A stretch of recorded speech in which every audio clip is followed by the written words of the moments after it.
What's up, everybody, and welcome back to another Pokemon Rants. Normally I have my intros written in advance, but that was ruined yesterday in the Slabbed podcast live.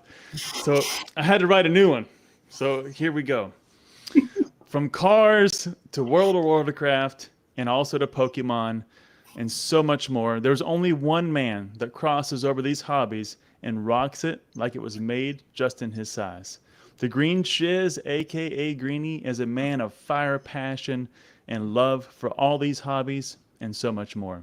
Holding very little back, only to keep himself from getting kicked off of all social media, Josh provides a wealth of experience, knowledge, and transparency, both good and bad, that is unparalleled. Digging deep like Diglett, I was able to find a glimmer of this and the man and what he has to bring to this table today, and I'm so excited. So let's throw some lightning in the air and get ready for a shocking experience. Josh, welcome to Pokemon Wonder, my friend. Thanks for having me, dude. Awesome. I'm sad. So sorry you had to redo that. I didn't even think about that when I was gonna spoil that. And yeah, my bad. I should have just kept it to myself. But that's all. That was awesome, dude. Appreciate Which you. one did you like better, the first one or the second one? I think the second one. I think they were both freaking solid. I was excited.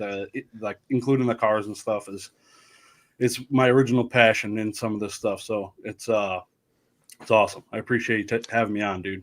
Honored. Yeah, man.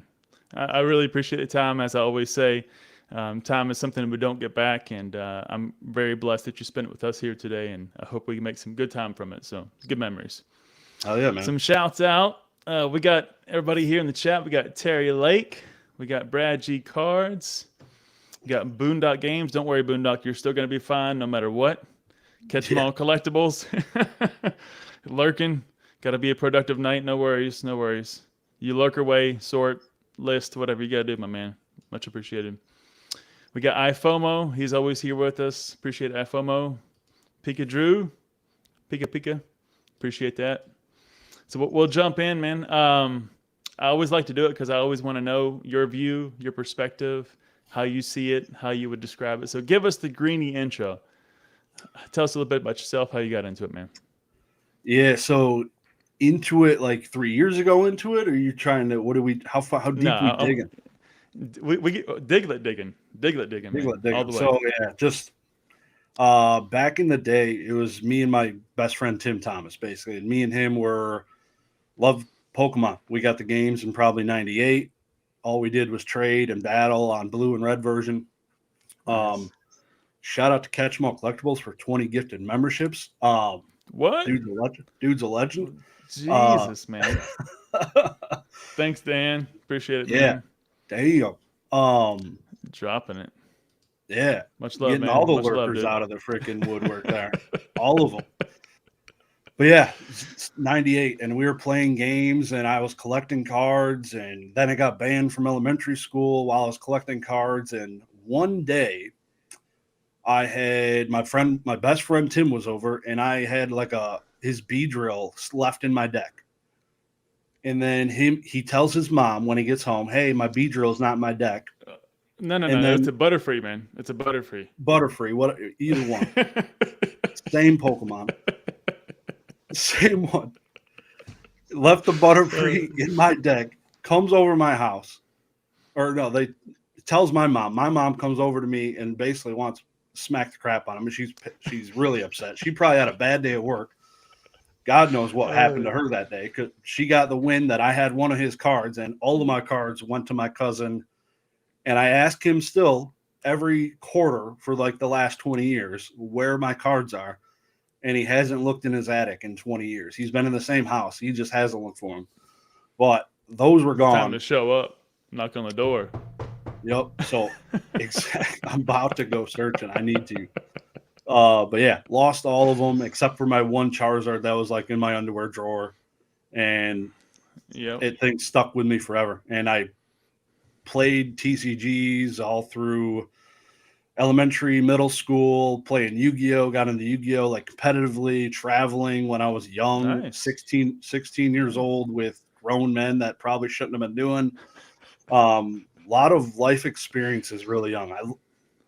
It was awesome. I love playing Yu-Gi-Oh, and I still do. It's awesome. But I got plugged out really quick when high school happened.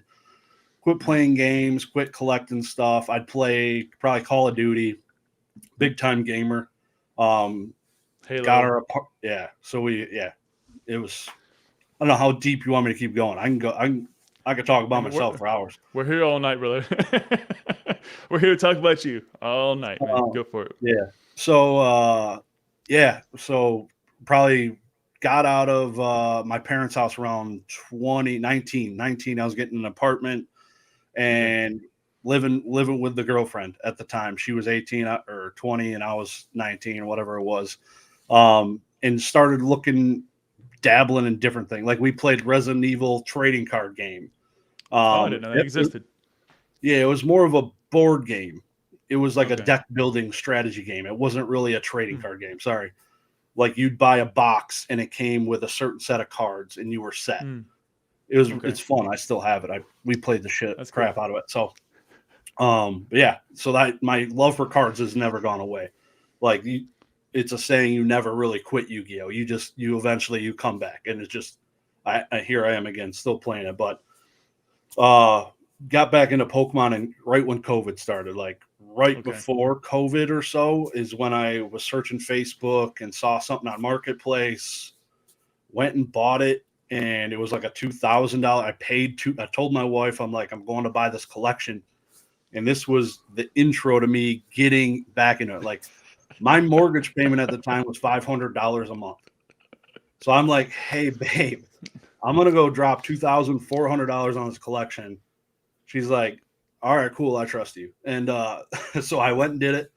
That same week I joined my first ever Pokemon Facebook group, sold it, buy it now, $4,000. I posted all the conditions in like a spreadsheet.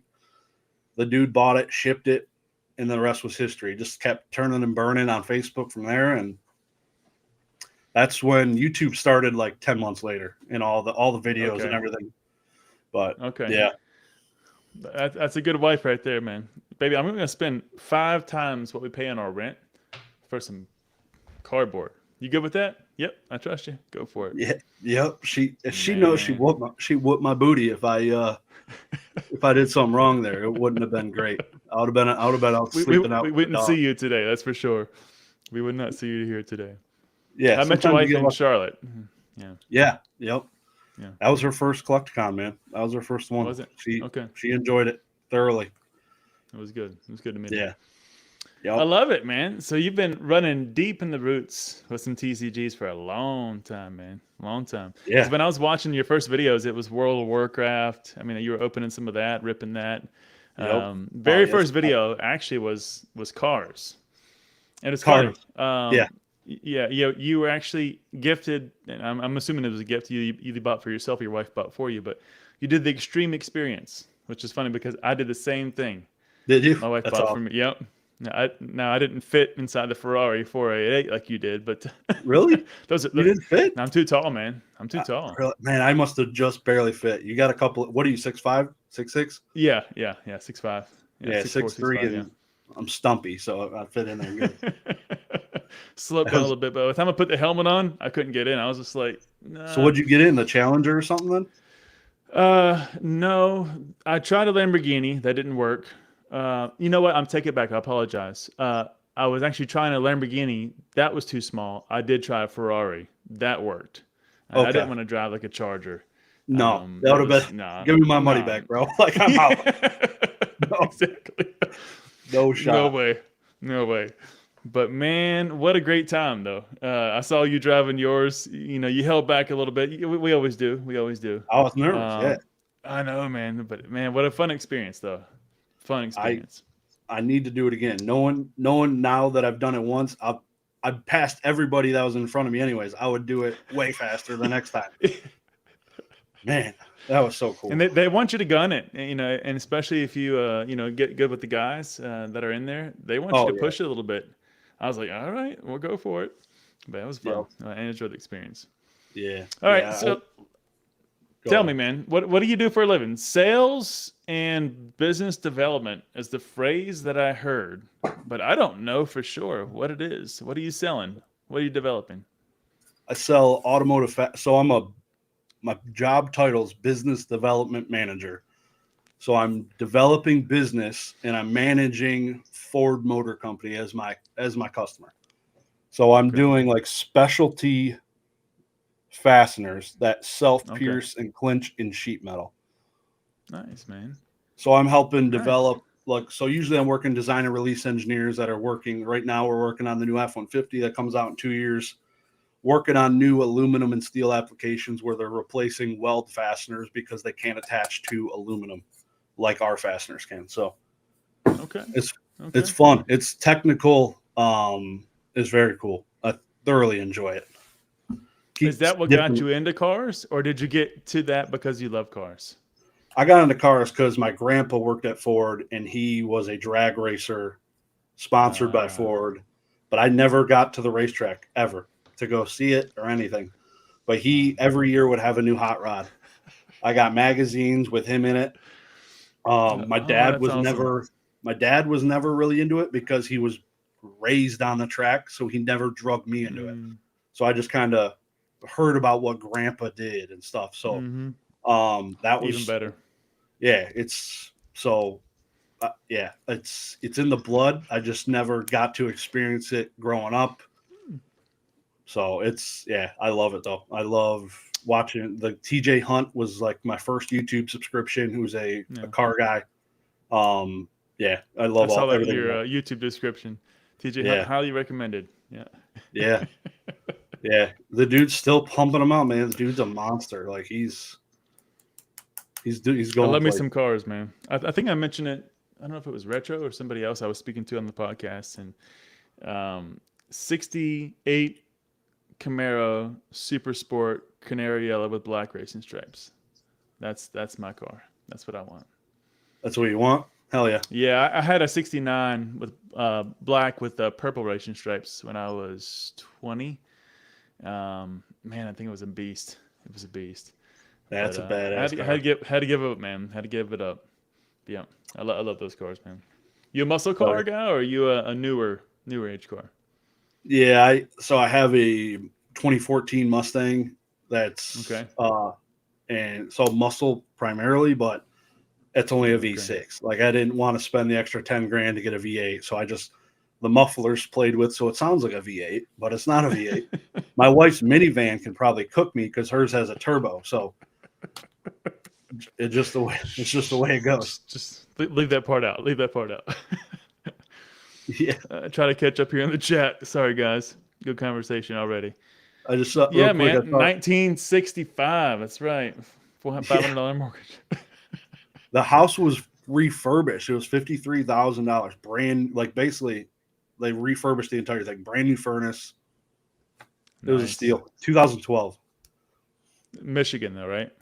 Yeah, right after Yeah. the crash. It was Yeah. dark. It was dark. Good Good time to timing. buy. Good time. It Yeah. was perfect. What we got That's, here? Go Lions.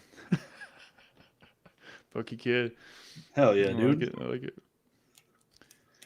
What we got here? Dropping some Lugias. Sorry, the emojis don't show up here in the chat window, but I see it over here on the YouTube side.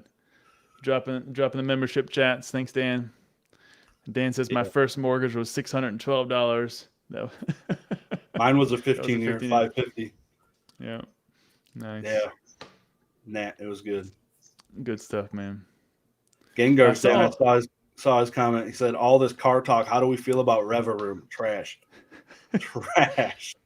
I love some cars, but that's not a card I think should be in Pokemon, man. That's I like, just yeah, I like Miraidon and Koraidon way more than yeah. Reverum. Well, I mean, even from a playability's perspective, like it's not a meta deck. Like, nobody's building a River Room deck. No, Let's just be no, honest here. It's not happening. So if you like the card, good for you, but it won't be here in the future. It's gonna be like one of those other Pokemon you don't ever see again. yeah, yep. Greeny drives a cruiser. He's lying. Drive an F-150. That's the daily. Mustang is the nice weather, no rain, no snow. Yeah, yeah. We saw that because you did the graded guard test. Yeah, so you drove over with your F-150. That was great. I loved that. I loved it.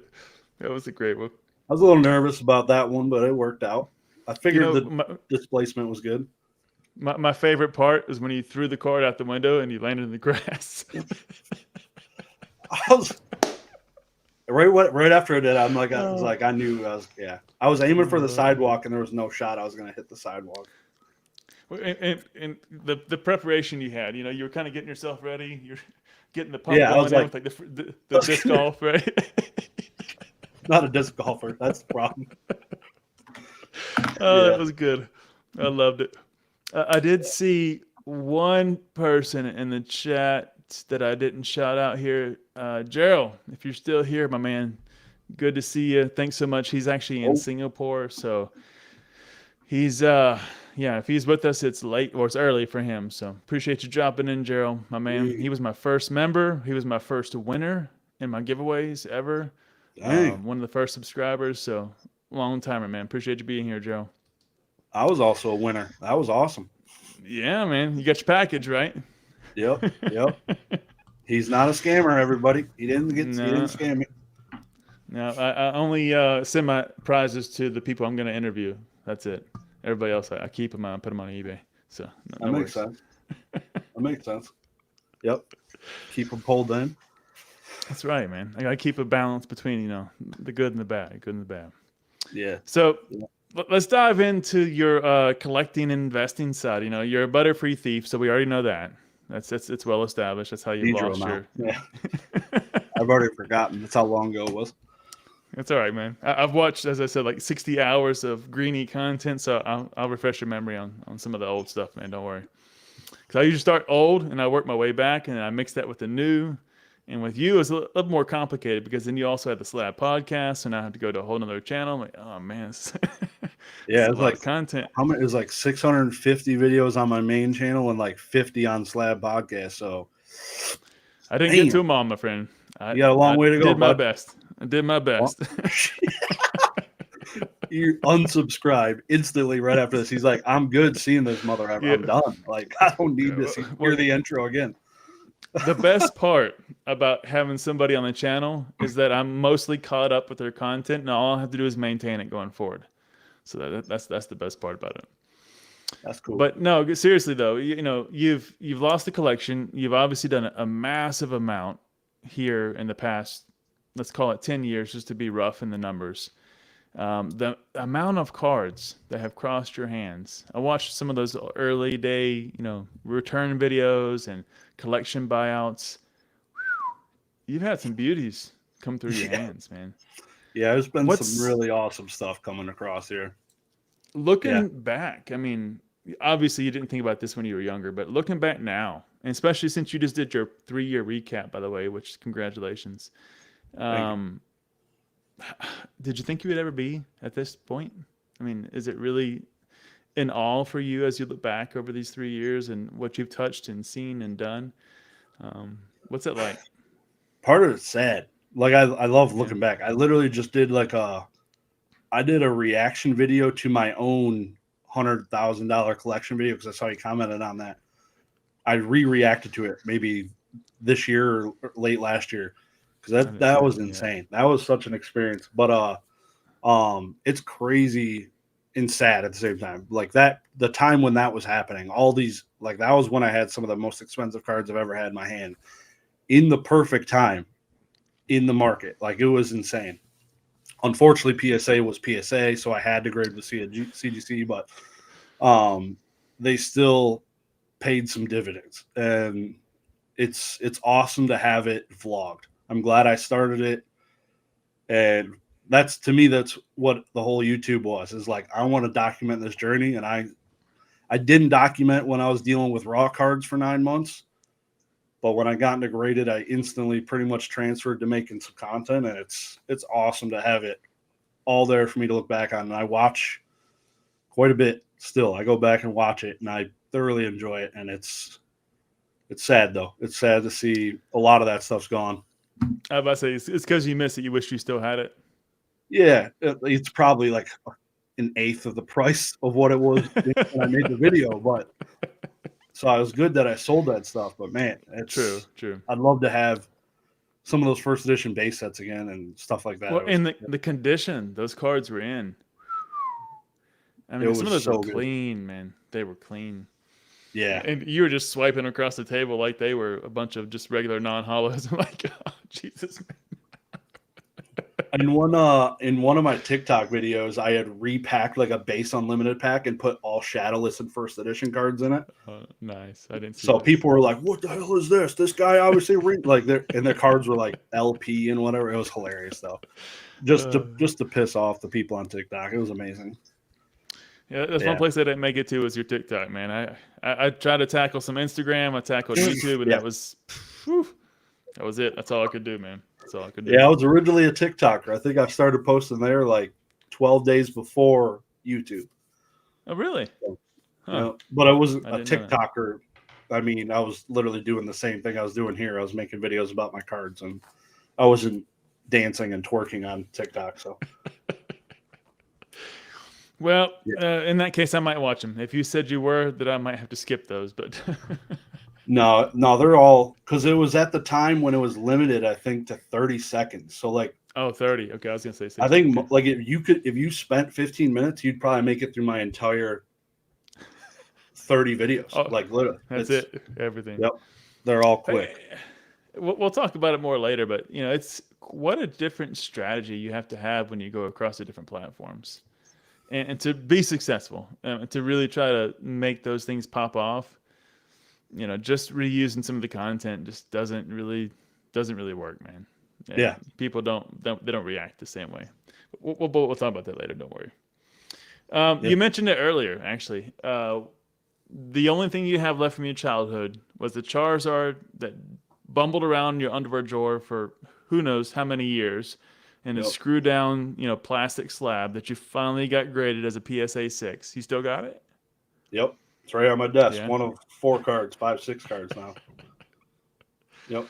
What does it mean to you, man? Why do you still have it? Because for everybody else, everybody's collection turns into inventory. It's I don't know. It was the one card I had. My dad went out of his way and spent $45. We didn't really have $45 to be spending on a piece of cardboard back in the day.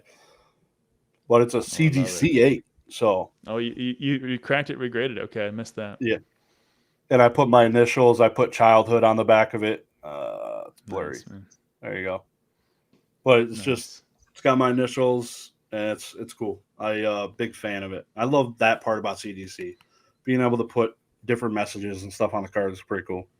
But yeah, I don't know. It's just something. There's no shot I'd sell it. What is an 8 in CGC? $500. Right. Yeah, about $450 something. Which is crazy. That's a lot of friggin' money. $400. That's insane. But yeah, no, I'm good. It's just something similar. Is it the memory of your dad buying it? Is it the card? Yeah. What is it for you? Yeah, it's just my dad doing something to make me happy at that age, 10 years old, 9 years old, and crazy to be doing that where we lived. And I know what he did for a living, being a machinist, and he's been there 35. He's still there 30, 33 years, 40 years. I don't even know what it is anymore. Probably almost 40 years. Yeah, he didn't have the extra, probably $50 to be buying that, but I got it. It was awesome. I love it. I love it, man. Well, you do this stuff for your kids, Brad right? G, Brad G will give you 300 for it whenever you're ready. Yeah, Brad G. Yeah. Buy some more of my T-shirts, bud. I'll give it to you. Buy $500 worth of Greeny T-shirts, and we'll talk. Yeah. We'll talk. Yeah. There you go. So one of the things I heard you say recently, and you're going to have to forgive me as we go through this, because as I said in the intro call, the amount of content I've watched is a lot of years, and I'm mixing probably timelines and stories. So just bear with me and help me untangle the web here. But you said that you're constantly confused in your collection journey. This was a statement. It was on the Slab podcast. This was with Oak. Open that book up a little bit for us. What's been the journey for you, and how are you now sitting in a place that kind of feels like there's no direction, and what are you trying to get clarity on? Yeah, so the no direction thing, it's like maybe not so much this second. I don't know, because before it was like I want some Zapdos cards, I want some Diglett cards. I was chasing like a first edition binder again, and now the 151 binder, but that's like almost small potatoes compared to some of this other crap. Some Yu-Gi-Oh cards. There's so much different crap. It's insane. And then it helps getting away from looking at auctions, because there's something I want to buy every time I'm in one of those fancy golden or PWCC auctions. I'm like, dude, why wouldn't I want the last breath from Thomas Edison in a jar? Like, that's freaking awesome. What are we doing? I should have that on my shelf. That's sweet. Yeah, it's just, it's Too addiction. Much like, coming in. yeah, there's part of that inside of it, which is you got to control some of it, or else you're gonna be trapped, right? You're gonna be deep in a hole where you can't climb out of. But it's just a whole bunch of too much different stuff I like, and that's maybe not normal. Like, because I feel like most people are like Pokemon, or Marvel. They don't like video games. Like, they do, they play them. They don't care about this, and they don't care about Yu-Gi-Oh. I'm like, damn, was I exposed to way too much different crap when I was a child? Like, or do I just like things more than other people? I don't know. It's weird. But yeah, like, I got a freaking 1 penny card in a magnet tap case right now on my desk, sitting next to my Charizard. Like, I don't know what I'm doing, but I love that card. It's spread across too many different areas, too many different things. They're putting out too much, especially Pokemon, putting out too many new sets. Yeah, Pokemon. Yeah, that's the tough part about modern. Like a 151 for me, right in the fields, right in the Kanto, all the old school stuff. So I've stayed away from collecting modern for the most part, unless like a cool Zapdos or Diglett comes out. But yeah, it's steep, which is why I like sticking to like Zapdos now. Like, just give me one species that's deep enough. No Charizard, no Umbreon. Way too expensive. I'm all set. I'm good. But yeah, trying to stay in a lane. Do you feel like you found it? Yeah. This year, way more. I don't think I bought a video game this year. If I did, it was early on, I think. Early on. I graded some, actually. I didn't. Okay. That's maybe what it was. I graded a few. I haven't bought a graded game in a while. So that's been nice, getting out of that kind of. And there's not many more I want at all. Like, I have most of the PS2 games that really tickle my fancy. So, yeah. You still got the Windows 95? Oh, yeah, they're still up there. Yep. A couple of them. I've had those since. Oh, I see it now. Yeah, I see it. Yep. They've been there a long time. Those were awesome. Yeah, I loved it. It was actually when I was getting into the technology side. Yeah. Thoughts on the Lions versus Road? The Road Lines? Road Lines, yeah. Yes. I think they're going to a Super Bowl. That's all that matters. Oh, no, there it is. Money down. Put your money down, ladies and gentlemen. I'll take bets. I like taking Dan's money, even though I lost every bet I've ever made with him. Uh-oh. I'll stay out of that one. I'll let you two worry about that. Yeah. Yeah, gambling's But not good. thankfully, in many ways, I don't get into the sports too much. I was a big basketball player growing up, but as an adult, man, really got out of it. I don't go to the games. I don't watch anything. I don't have a favorite sports team. It's like, nah, I'm good. Like if Yeah. Michael Jordan's not playing, I'm all right. That's a lot of extra free time because, man, Yeah. it's for me, it's like turning off the brain. I love sitting down on a Sunday and just turning on football and just zenning out. Like that's like peace and serenity for me sometimes. That or playing a video game. I need some quiet time. Like, yeah. Look at that. Love it. We made Dan get to the keyboard. We pulled him out. I bet he is ready to take any bets. If you're always winning, Dan, yeah. Way to beat the little guy when he's down, man. Yeah. Yeah. He's like, that guy's got an addiction. I'm going to keep betting with him. That's right. No. What is that? The money addiction Dan talks about, right? Just want to give that money away. I'm 100% success rate versus Dan on bets. Wow. No That's comment. good, man. That's good. Man. Cleaned them up. Yeah, So take that bet with Brad there, Dan. Yeah. I got to know, man. Why Zapdos? Why is Zapdos number one? You just pick something random, or does it connect to something? The main reason, like literally, I think about my binder, and that was like one of the only cards I remember that was like in the front page of my binder. Also, he was like my favorite legendary bird in the game, going through the power plant, and for me, he was like the coolest one. Like you get to go see Electabuzz and Pikachu and all these other ones to get to Zapdos. The other one's I hate going through caves. So going through caves to get Articuno, I'm just going to leave that bird in there because I don't want to go deal with Zubat. So he can chill in there. Moltres also in a cave. I'm good. So I'm everything I can do to avoid hitting more Zubats. Like I'm beelining for the door. All right. So a strong tie to the video game. Pokemon, just fan favorite on the front of your binder when you were growing up. So it connects all the right spots, man. Yep. No, he's a boss, man. He don't lose. And why is Diglett a close second? What is that about? It started as a meme. It literally started. Okay. Yeah, because I don't know why I bought a collection that had like 30 Diglets in it. I'm like, that's hilarious. And then I posted a video just as a joke. I posted on like Pokemon World Facebook group.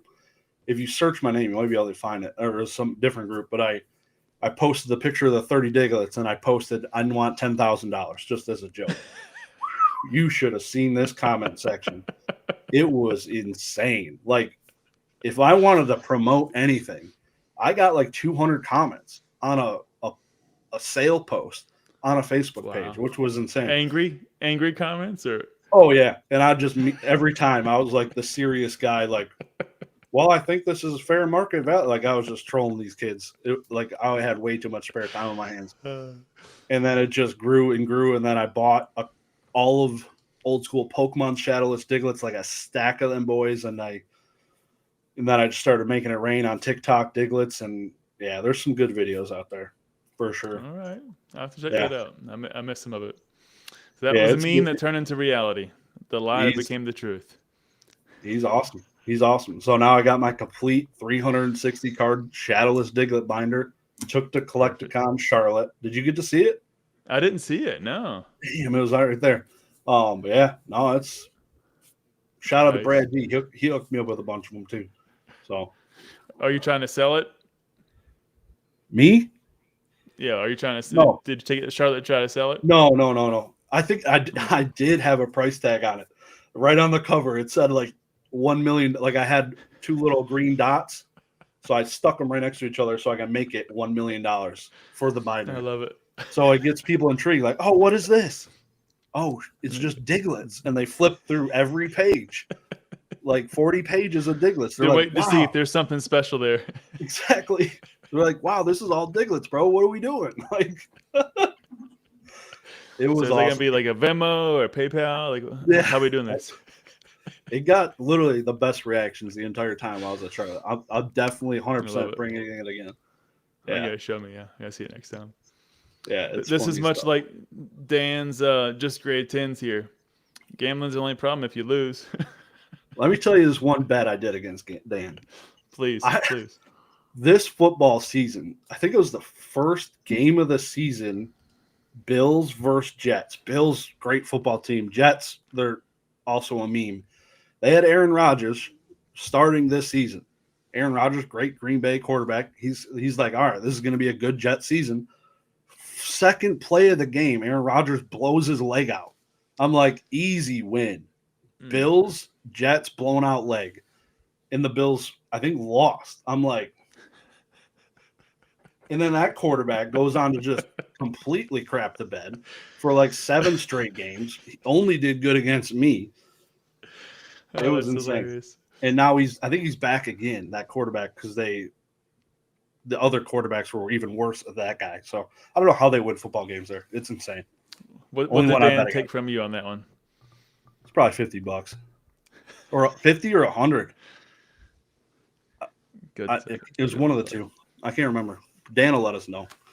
Just grade 10s, baby. Just grade 10s. Yeah, exactly. Yeah. No comment. There was a time that you actually said, and again, mixing timelines here, but you said that WotC would withstand the test of time. Do you still think that's true? Or do you see a difference now if we kind of bring up the traditional vintage and modern argument? What's your point of view? Because that was Was that probably 3 me? years too. Was that me Yeah, that or was you. Scott That was Pratt? you. That was No, that me. was you, bro. Yeah, that was you. Older, rare, minter, better. I've been saying it since 2002, right? No. Yeah, man. Yep. Yeah, I think so. I honestly, if I were to, I think all of us old dudes, a lot of us old dudes, have a lot of nostalgia for these cards, just like a bunch of those baseball dudes Mm-hmm. have nostalgia for Mickey Mantle and paid $12.9 million for a rookie card in a 9.5 SGC. I think there is a good potential that people who like Pokemon, there will be people that have a lot of money when they're older and they want to collect some of these cards. And I think there's a good chance that those cards, because they are somewhat lower pop than ultra modern, right? Right. In the higher grades, there's a good chance that the higher grades obviously will do pretty well. I think they're like, I don't know, I couldn't like. There's price points where I'm like, damn, I'm just gonna buy all of these Shadowless Zapdoses. Like, if the thing drops down to $300, I'm just gonna own the entire population because that'd be pretty cool. That'd be pretty cool. Give it to all my homies. Like, yeah, I'm gonna start a personal Facebook for just Zapdos Shadowless You get a owners. Zapdos. You get a Yeah, Zapdos. You exactly. all It's get gonna a be like the Zapdos. Board Ape Yacht Clubs of Zapdoses. We're just gonna do it. It's gonna be cool. Greeny's gonna be the Oprah Winfrey of Zapdos. I love it. Look Yeah, under your seats. Everybody gets a Zapdos. exactly. Yep. They'd show up for it. All right. Brad G would get front row. He'd be there. Oh yeah, and that'll be right back in his case on the next Collecticon. Brad G said that WotC statement aged like milk. What do you think? What do I think? Yeah. No, I think the same thing actually. But I think it's gonna start to trend over time. So much like you, and I was watching one episode, and you were looking at comic books, and somebody had paid. It was a 1960s Spider-Man comic book, and they paid something crazy for it. And you were making a correlation that it's the people of that generation, in a sense, that value that, and you see a very strong correlation to that in Pokemon. Well, at that present time, 100% right. But fast forward 15, 20 years, what's that going to be for my kids? I mean, they're collecting right now. Are they going to care more about a base set Charizard? Or are they going to care more about the one that came out in Crown Zenith and get the Golden Arceus? Like, I don't know. I'm not sure. Will they value that more? We'll have to see. Yeah. I definitely think that the journey of somewhat maturity lends itself that as you move through the collecting of Pokemon, you'll eventually move back to some of the older ones and say, "What's this one?" You go back to Sun and Moon and Black and White and E Series, and you're like, "Oh, okay, this is the first Charizard. Okay, I want that one." So I think we all kind of naturally navigate back to that the longer we Yeah. stay in. So I would agree with you. And that's the correlation I kind of make to sports is like most of these collectors weren't 18 when Mickey Mantle was a rookie in 1951. Like most of them have a lot of money and they're collecting them because they're this age and they know Mickey Mantle's the hottest thing since sliced bread. Or a Jackie Robinson rookie.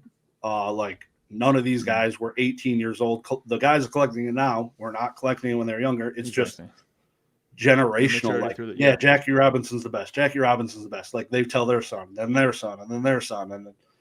So I think that same thing's happening now, and we're like in our first, second generation of that. So that'd be cool. What? And it's funny because you mentioned the Charizard and your dad, and my kids are seeing me get graded cards back, and like, hey, Dad, is that the first edition Charizard? I'm like, no, no, that's not the first edition Charizard. But they already know what to look for, and they're already looking for. Oh, it doesn't have the stamp. I said, yeah, that's right. So like it's something they're learning from me, and they see what I value, and I think eventually they're going to value something similar. Yeah. Yeah, exactly. Yep. Ryan, I would agree with you. Everyone has their own preferences when it comes to collecting, but I definitely think that it does evolve as you collect more over time. That perspective of what's valuable evolves. Yeah. What would you buy with the $4,000 for your PC? What would it be, Greeny? You first. I would buy the best condition Crystal Lugia I could buy. Whatever that would be. Probably I don't care if it's raw. Yeah, if it's raw, it's okay with me. Yeah, but I would love. I don't have one. It's one. Lugia is one of my favorites, so that'd be one that I would like to have.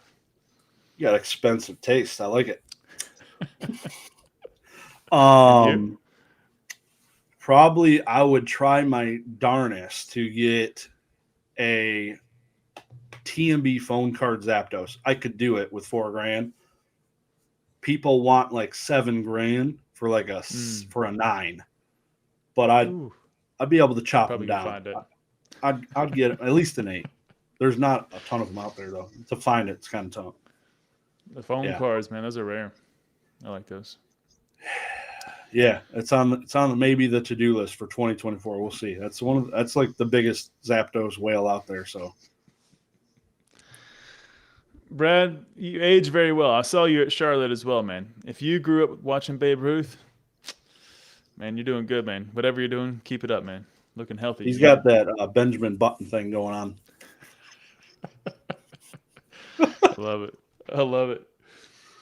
All right, man. So let's jump over to the investing side. Are you, there was one video I saw where you actually showed your seal collection. It was everything from Batman and Robin and some, different things. I saw, Jesus, what was it? You had 2 XY Evolutions booster boxes at the time. It's right after you gave away one of the ones you cracked from the case. What a dummy. You cracked it and sent it off 2 cards for grading on Twitch, of all things, right? Got like an 8. Jesus. The Zard got an 8. No, I think the Zard got an 8, 9, 5. I don't remember, but neither of them got a 10 for sure. It was a Zard and a Dragonite, both the gold ones. That was like $700 at the time. What a giveaway for like 300 sub channel or whatever I was. Oh man, that's awesome, dude. That's awesome. What does it look like for you today? Do you even consider yourself a sealed kind of investor, or do you invest in slabs? How do you see that? Invest. Yes, which by your definition is 3 years or more, right? Yeah. So yeah, I have 9 cases. Shout out to Ernie for the gifted Pokemon Wonders. Dang, Ernie. Membership. Thank you, man. Much appreciated. Much love, man. Keep the train rolling, fellas. But yeah, so I purchased Lost Origin cases because I was like, this set's awesome. Saw what kind of Evolving Skies did. Saw the pull rates were really tough for Giratina. Everyone loved Giratina. That card's still expensive as heck. So I jumped in at like $90. It was probably the floor for Lost Origin. 9 cases for me is not that's a lot for me. It was like $5,000 or something at the time. So still have those. Kind of just haven't done Rounding it anything out. else besides that, and like some Yu-Gi-Oh anniversary boxes, which was like smaller reprint? potatoes. Like what? The reprint one where they reprinted a lot of the Yep. old stuff. They reprinted all the Yeah. old sets and stuff. It's really cool. So it was like $1,500 there. So all in, I'm like $6,500 into sealed investing, like stuff I bought intentionally holding until the value goes up. And the plan when I first bought the Lost Origin was like, when this hits 2.5x, sell it. I'll do it again for the next set that I think's hot. I wish it was now 2x. I would dump it probably all into 151, but it hasn't. So, and I'm not just going to go drop another $5,000 on 151. So you're basically keeping it at this 6 cap, and you're going to ride it out and see how long it goes, and rinse and repeat potentially. Yeah. And hopefully it doesn't drop to 0, and I just wasted all that time and it's sitting on the shelf. So I think we all feel that way. I don't think it would go to 0, but yeah, it's speculative, very, very speculative. Don't recommend probably to anybody unless you got some play money out there. But long-term inventory. That's about it. Do you see your Zapdos collection and things of that nature as inventory? You see it as PC only, never sell? How do you view that? Well, the IRS is listing that Zapdos cards are all long-term inventory. That's the full plan for those long-term inventory, waiting for appreciation. Probably, understood. I'm not a take to the grave guy. Even this Charizard, it'll go to my son or daughter. Like, we'll probably play a game of like War or something. The winner gets the card, or something. I don't know. You have to play Resident Evil, man. That's it. When it gets old enough. Yep, exactly. Yep. See who can survive 6 stars in Grand Theft Auto. You get the Charizard. I love it. The tanks. Air Force comes in. Exactly. Yep. Thanks again, Ernie. Much appreciated, man. Much appreciated. Yeah. Gotta love the sealed investment for a long run. Yeah. Again, as we always say when we talk about that topic, it's make sure you have your ducks in a row, man. Make sure you have your 401ks, your investments, your cash savings, your whatever it may be. Don't throw your milk money into Pokemon or any other TCG for that matter. Yeah. Be financially stable. Make sure that's money you're willing to lose. But yeah. Yep. I got some myself. I was thinking a lot, and I watched. It's ironic because I didn't see the 3-year recap video that you did until later, because I usually start to watch videos and research weeks in advance. And kind of did watching Oak. What's that? Yeah, I kind of did. It was a double dip for me. That was nice on the Slabbed podcast, but then you had your own channel, so I had to go pretty deep on that. My thought is like I just watched 48 hours of Oak. I have to just bring this guy on. It's extra free video, so I appreciate the gesture, but I wasn't gonna say anything, but no. But no, to be honest, when I think of either one of you, I think of you both as kind of like a tag team. It's like I watch you guys together, and your conversation mixes so much in my head. Like I want to talk to you both. I don't want to do it at the same time. I'm not there yet for a 2-on-1 podcast, but I got to have you guys close together because to me you're 2 peas in a pod, man. 2 peas in a pod. Thanks, man. Thanks. Yeah, no, Oak is an awesome dude. Awesome dude. I loved interviewing him on my channel way back. I don't know if you ever got a chance to watch that one, but that was like our first interaction, and it was cool. It's cool looking back on that and seeing now where we're at, what we're doing, and I love it. I love what we're doing. Thoroughly enjoy it. Hope it never goes away. So you two still never met though, right? Yeah, we did Orlando Collecticon. He slept on my couch. Yeah, that was the only one though. Okay. Yep. Yeah, slept on my couch. 2 in 1 podcast sounds over the top. Exactly, man. Right? I mean, I got to pull it back, man. One step at a time. I'm not. Yeah. So that's my. I don't like. I love one-on-one. Like when 3 maximum, 4 people, not fun. You're sitting there twiddling your thumbs way too much. Don't ever have 4 people on here. 3 is definitely the maximum. Because I even watching live streams, I'll watch live streams and people have like 4 people, and I'm just like, this dude hasn't talked in 7 minutes. Like, what are we doing? Like, let the dude talk. Come on. And it's way more better with 3 people, 2 people. Yeah. I'm curious to see how Basic Trainers 24-hour live on the 31st is going to go. That's going to be a blast. But it's going to be interesting. I've never been on one. That'll be a zoo. That'll be crazy. That'll be cool. Yeah, I'll definitely stop in for sure. Yeah, that'll be awesome. And hey, I'm at my cousin's engagement party. I will definitely rewatch this later. Have fun. Thanks, Bullfather, man. Appreciate you stopping by. Yeah, dude. Have fun. There's some legends in the chat. Yeah, dude, for real. Be safe, man. Don't drink and drive. Don't drink and drive. Greeny got pulled over in a school zone doing 34 when it should have been 25. 14 over. Almost lost his license.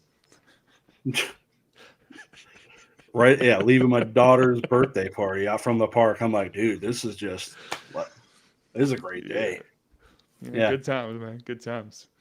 Man. All right, man. So we'll switch it over a little bit though. As I was saying, I was thinking about your content 3 years in. I myself, to put things into context, I've only been in since a little bit into January, so we're heading up on a year for me in terms of YouTube. And what I've learned in a year has blew my mind in terms of what I've wanted to do, the changes I need to make, the hard times and the experiences I've had. So what has that journey been like for you over 3 years? What have you really learned through this process, and what were some of the key kind of growth moments for you? Yeah, it was a grind, obviously, but at the same time I say that, it's like, I remember when I was getting like 50 views every video or 15 views every video. I'm like, damn, this video got 45 views. That's we're excited. That's an entire movie theater. This is amazing. Like, wow. Right. And literally today, like, I'm like, wow, 100 people sat down and watched this 8-minute video. Usually when it's like that short, there's like 100 unique viewers. You can go check the statistics, but that's cool stuff to see. Like, wow, 100 people watch this, 1,200 people, like, insane. Like, but yeah, the interactions, like the podcast stuff, like I didn't do that I don't even know when I started it. With the first time I had was a guy named Get the Greg Games on my channel, and then I think Old School Pokemon, and that was where I started to see growth, because people are like, oh, like, because they would share it on their Instagram. I mean, I would gain 4 subscribers, maybe like 5 subscribers for some of the bigger hosts I did. Like, it doesn't always transfer at all. Like, there was some I probably lost a couple subs or so. Like, it's the way it is. Even now, I've never been a huge growth channel, but for me, it's nice not really facing burnout, because I'm not trying to be massive on YouTube. It's more so like the vlogging. I can look back on it. The kids can look back on it. That'll be so weird. Like, when I'm 60 years old, if this is still here, like sitting down with my kids, look at this, kids. Like, it's awesome. And your daddy was called Dagreenshiz back in my day. Yeah. Dad, what does that even mean? Yeah. The Xbox gamer tag. That's what it is. Perfect. Yeah, but no, it's just, it depends what your goals and aspirations are with YouTube. Like, I don't know what yours are, but I know that it's cool to see growth. I like the brand awareness, because, like, I guess the dream one day, when I'm 50, 55, I want to be close to being pretty financially independent from any requiring to have my job, because my wife right now stay at home. Like, there's no shot I could quit this and do TCGs. This is how we live with my job. I'd like to open a card shop or something like that, or go into some version of a business, like as a retirement plan, like just for fun, like just to make some extra side money. I want to be Yeah, exactly. So I see there was a guys just down the road, 30-something-year-olds just open a card shop, and they're just all in sales, and they're like, this is for fun. Like I don't know how they're doing it because they each got like 2 young kids. They're just not neglecting their families or something. But yeah, Probably. it's a long grind unless there's a lot of things you could do to pop off on algorithms and make content that isn't anything like mine and actually be successful. Like shout out Pokemon DNA, dude's absolutely killing it. Just taking time, editing, making good videos, storylines, and like even Deep Pocket Monster obviously came in, killed it, and PokeRev's going in, killing it. YouTubers, and I'm not an investor. I'm not like a YouTuber. I'm more of just a collector guy going about showing you what I'm doing, interacting with people in the hobby, and it's fun. Have you ever been tempted to kind of go down that path and do the crazy thumbnails and the clickbaits to try to get the things to make the algorithm pop? Have you thought about it? Yeah, I've gotten like I do clickbait some things like in I don't even know a recent video kind of it's like weird not clickbaity but it's clickbaity like I'll do a collection return and I'll be holding like a stack of cash like the one I just did today.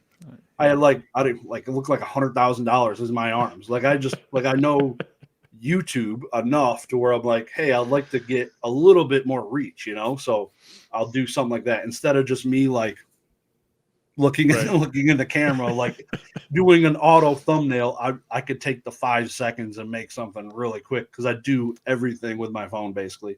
So, yeah. You mean like your very first Instagram photo, like that one where you just stared into the camera? Exactly. Yep. Just like looking down at it. Yeah. Yeah. Perfect. Great angle. Yeah, it's your best side, man. It's your best side. I remember where I was at exactly, and that's hilarious. I was at Magna, one of the automotive tier companies. Good times. I miss sunshine.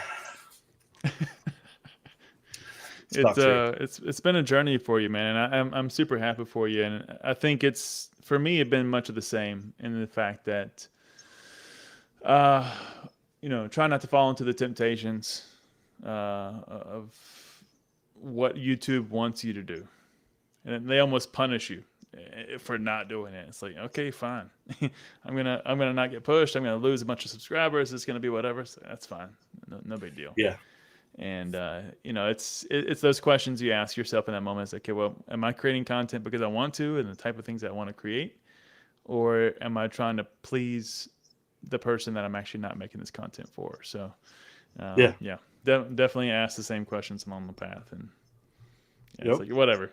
If it's 1 subscriber or 100, I'm super stoked, and that anybody's seen any value in it, and 5 comments or 100 comments doesn't matter.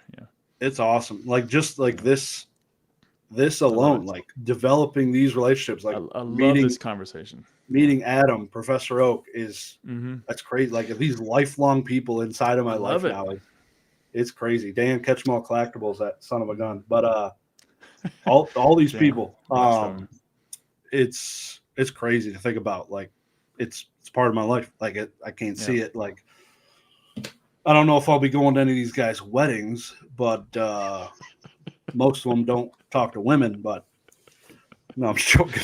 Except their wife. Yeah, that's about it. That's about it. Yeah. I would agree with you though. And that's one of the things I said to Adam, after the podcast. He's like, what are you looking to do? I said, just have a great time, have good conversations, share what I know, share my experiences, and go along for the ride. Let's see where it takes me. Yeah.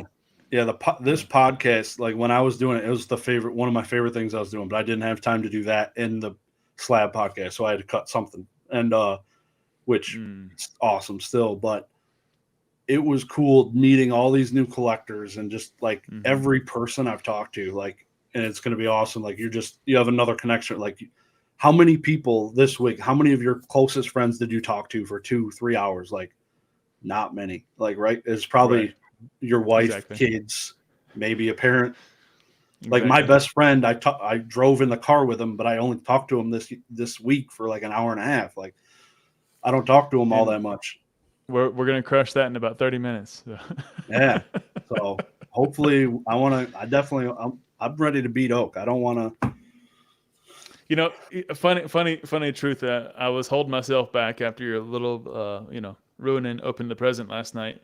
I was going to remake my first thumbnail, and I was going to do it at Titanic with me holding you at the front of the ship.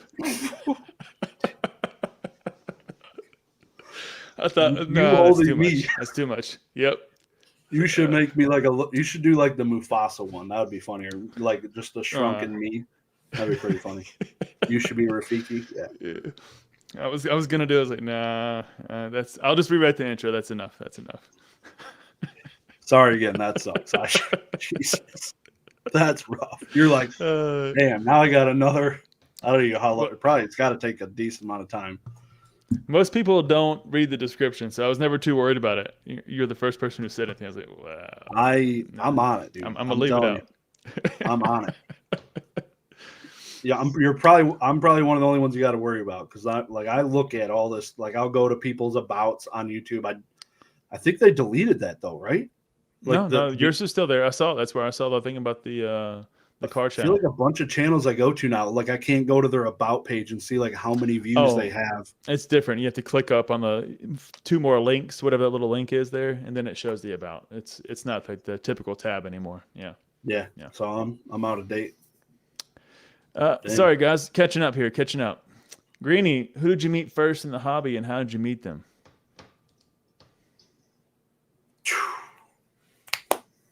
Meet first in the hobby. I mean, I guess we're talking probably about YouTube people. Probably. That's what I would assume. Yeah. In person. Yeah. So I went. Different. Yeah. I went and vended a Collecticon in Texas the first year they did them. It was like they only did 3, I think, that year, 2 or 3, and I want to say I met Nick. He had no clue who I was. Old school Pokemon and Gem Mint Pokemon there, but neither of them had no clue who I was because I was there vending by myself with my friend. None of the homies were vending at the time at that point. So I was there vending, and I would just go around meeting people. I think Brad was there. Yeah, he just said that. He just said it. Yep. I met you. But it was a freaking blur to me. So I met them. I met a couple of Whatnot people because Whatnot was just starting, and it was crazy. That I met Ken Lee, the Pokemon Network guy, that time. He's not on YouTube, but dude's a monster. Yeah, Nick was probably the first one.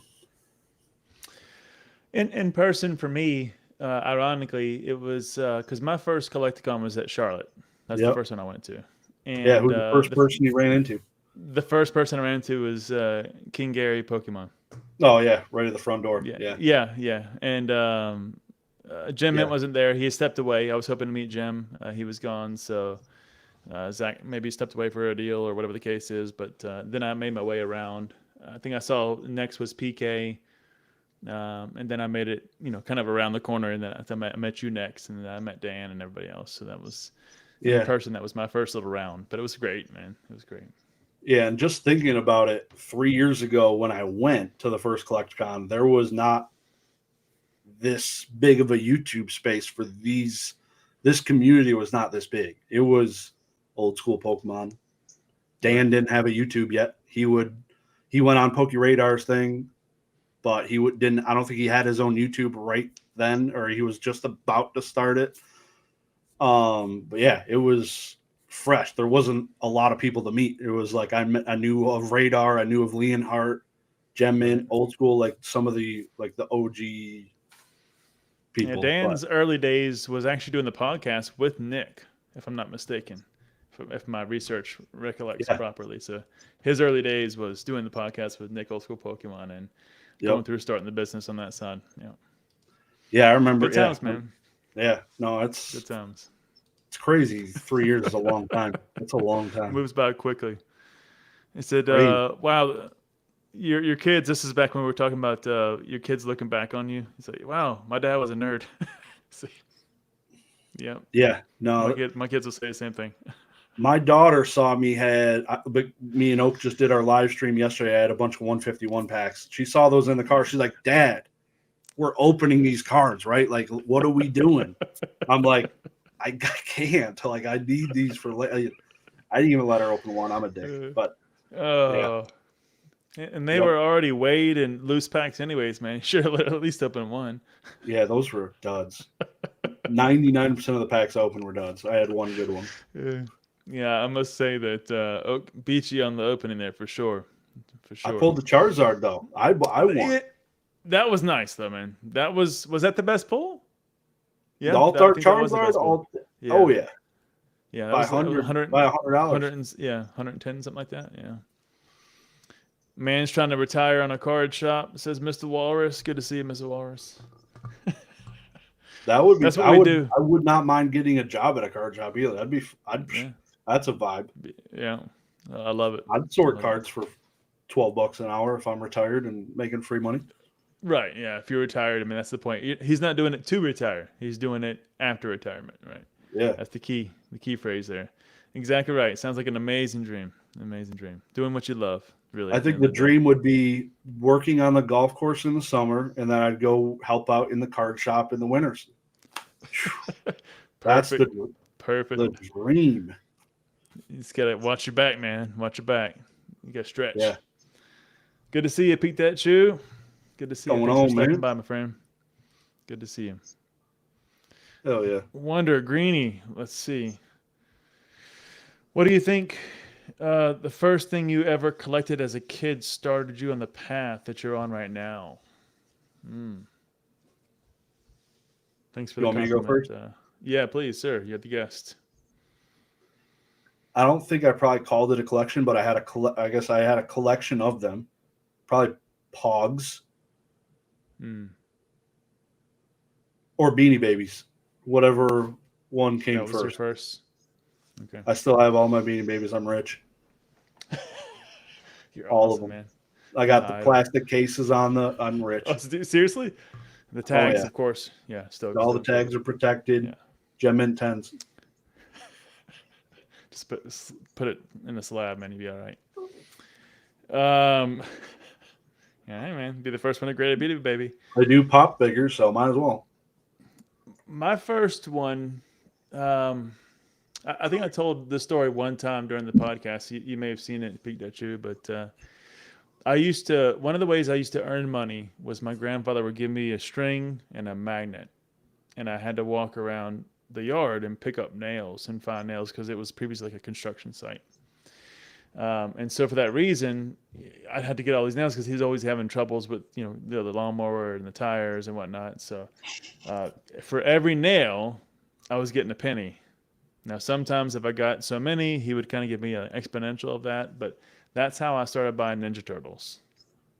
So I have all my original Ninja Turtles. That was my first kind of collecting thing that I actually got to earn, and that turned into, baseball and basketball cards and many things later, but yeah, it was Ninja Turtles for me. Now, granted, I had He-Man and all that kind of stuff in the early days, but I didn't buy it. It was a gift to me as a kid. Yeah. The first thing I bought was Ninja Turtles, so. Yep. Yeah, good times, man. I actually got him. I think I told Oak. I got him right here. Grab it. Now, do you ever have the urge to want to buy like one of the OG ones sealed just to have it? No. And it kind of goes back to your comment. Exposed to too many things. Like I'm able to really isolate myself in terms of what I want to buy. Like I don't want to buy more Ninja Turtles. I don't want to buy, Nintendo and Mario Brothers. I like to play it. I'll play it right here on the Wii behind me with my kids, and I teach them how to play Mario. They played the first Mario probably more than any other game, and we play that together. It's like, Dad. Yeah, like the OG one. Yeah, that's what we play all the time. Cool. Respect. Yeah, so you gotta teach them the hard way, right? No save, no going back. This is when you turn around. I'm sorting cards. They're in tears. They're crying. Dad, can you help me beat? So I'll help you. No. Yep. You'll get your allowance when you get past World 2-5. Exactly. So real quick, I know most of you guys won't care about this, but that's what we do it for, right? So this is one of them. Now this is one of the Ninja Turtles that had the strip. So you had to take a little plastic strip and pull it through, and if you pull it through at the right speed, it would actually make them talk. So this was an OG one, 1991 for that one. This one doesn't have a date on it. This was one of the first ones where they got to, I had to put a rubber band on it because I broke it, but you get to store your weapons inside of the shell. You can see that my kids were playing with it. Yeah. Not Ninja lost. Turtles all the way, man. Yeah. Got them all, That's man. cool. That's impressive. Good stuff. Still have that. Oh, yeah. So appreciate it, Pikachu. Good trip down memory lane. And again, thanks for the compliments, man. Much appreciated. Oh, yeah. Let's jump back in for a minute, and we'll jump back to the chat. Yeah. One of the things I was curious about, because I did not realize as I started my greenie journey down many, many hours of content, that you actually had your own podcast. And I want to talk a little bit more about that. What was that experience like for you and getting to meet all those people? We talked about it a little bit already, but it was a big part of your content journey as well. And you told me why you stopped. I was curious, but you mentioned it. So yeah, I did. It was like a weekly thing for a while. Like I was planning them every week, and it was really just to start talking to other collectors. okay. That was really it. It really wasn't an interview. Like if you had watched the first one, it was more so me and this guy shooting the crap. And I look back on some of them like, whoa, like my interviews, they were more just podcasts, me talking, probably more so about myself, putting these guys to sleep a couple times because I'm like finally somebody to talk to besides my wife who's asleep. It was more so just to reach out and not with intentions to grow the channel. Like I said, if I did get subs, it was like most of the time it probably wouldn't even get shared on Instagram or their YouTube. It was just like they did it because they were bored and were tired of looking at their wife sleep or something. But it was just something to do. Like if it was like 7 months into my YouTube journey or so, I'd say I was like, all right, I've watched some of these guys now. I'm gonna reach out. He might respond, and it was cool. Like I still talk to Greg, and it's awesome. Very cool to be able to get and interact and get in a different, more personal level with the people and get to understand some of their thought process. Because later on it like developed, and I structure out a bunch of questions and I would send it to them in advance, and they'd look at it and they'd know exactly what we're going through and all these different things. And there's a lot more structure to it, and being able to talk to some of the people in the industry, the PWCC guy, Matt Quinn, and that is awesome. Like it developed so much, and I would love to do it again, but time is just not a thing. I can't do Slabbed and that. That'd take too many time. And then I do my live stream, so I can't dedicate that many nights to making long content. So but yeah, that was the reason it stopped, was the Slab podcast. But it was awesome just to get to know these different collectors and different people in the hobby and start talking. If you're gonna quit something awesome to start something even better with because I mean, what a great reason, right? So yeah, kudos for at least not making it worse. yeah. I at one point I created its own channel, Talking Shiz podcast channel. And I posted 2 of my episodes on there, and then I was like, I don't see this long term, and I stopped. Literally after 2 episodes, I interviewed my wife and Strictly Sealed, the Yu-Gi-Oh collector, on that channel, and maybe Pokemon DNA. But so I did that for like a second, and then I was like, nah, I'm good. I'll just keep uploading on my regular channel. And then so it's okay. It's been an experience. What was the hardest part about podcasting for you? Not a whole lot, to be honest. Like most of the time, like I wasn't strict to like, has to be every week, has to be every week, has to be on a Thursday, has to be on a Tuesday. It was pretty fluid. Like I was pretty flexible on my weekday evenings. My wife didn't really care if it was on a Thursday or it was on a Tuesday. As long as I give her like a week notice, we don't have a trip planned to go to some dinner or something. Scheduling was the biggest thing, really. My questions at the end were pretty much copy and paste week to week, and I would add different news highlights. Of course, a lot of it was focused in on them, getting to know them, but we'd also talk about current events and stuff in the hobby, and that was pretty easy. And they were generally an hour long, hour and 15 something. So, yeah. Okay. Yeah, what about scheduling is tough. Yeah. You know, my earlier podcasts were me kind of getting my feet grounded and trying to kind of grapple with how I'm going to structure this. Yeah. And back to your point. And as I got into the groove and kind of found the way that I wanted to manage it and got some good constructive feedback from my wife, the hardest part for me is probably the time that I have to do to research it, because I was just telling my wife downstairs before this podcast. He said, you know, I have to spend so much time, and I say it jokingly, but it's actually quite serious. I probably watch more than a work week of hours on every guest I have, if not double that, just to understand what the personal aspects I want to dive into. And I don't want to make it so generic and kind of cliche, and I want to try to be very specific to them and their history and their background, and that requires just a lot of time. And so having a guest every week I'm basically working 40 hours listening to content while I'm preparing, for the guest that week, and then also trying to catch up on who I'm going to have the week after and so forth. So that's probably the hardest part.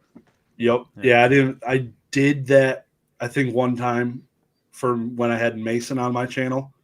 And if you were to watch that, you would see the intro, and it was probably one of my better intros, but I took the time and studied it. But I was like, F that. Like, I don't have the time.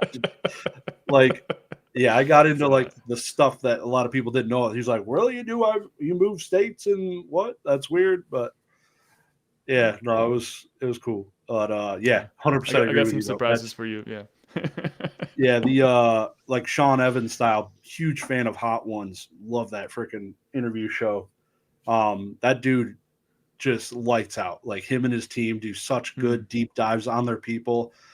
It's awesome. Like, when they ask him the questions like, hey, what about when you did this modeling when you're like 6 years old for this commercial for Dunkin' Donuts? They're like, what are you talking about? Nobody knows about that. Like, yeah. So like that, like the super deep dive stuff is awesome. Like, really cool. Well, respect. I don't have any Dunkin' Donuts on you, but definitely try to dig as deep as I can. That's a show, folks. We'll talk to you guys later. Yeah, and we end it here. Yeah. Most recently though, you did talk about, and you mentioned it here as well, but the idea of your kids watching what you're doing here 10, 15, 20 years from now. How much thought do you give that while you're creating your content today? A lot more than I used to when I first started. Because I first started, you probably saw it in a couple videos, start off just swearing right into the screen, just ripping right away. I'm like, yeah, it's changed a lot.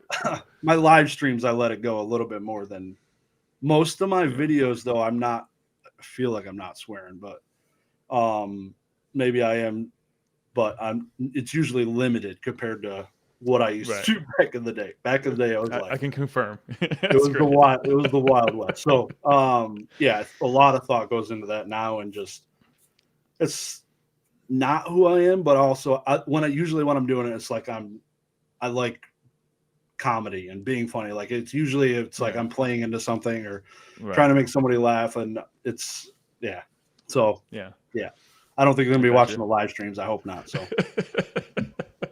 they're out there forever, man. Once it's on the internet, no taking it back, brother. No taking it back. Yeah. President will be fun when I go run for that. That'll be interesting.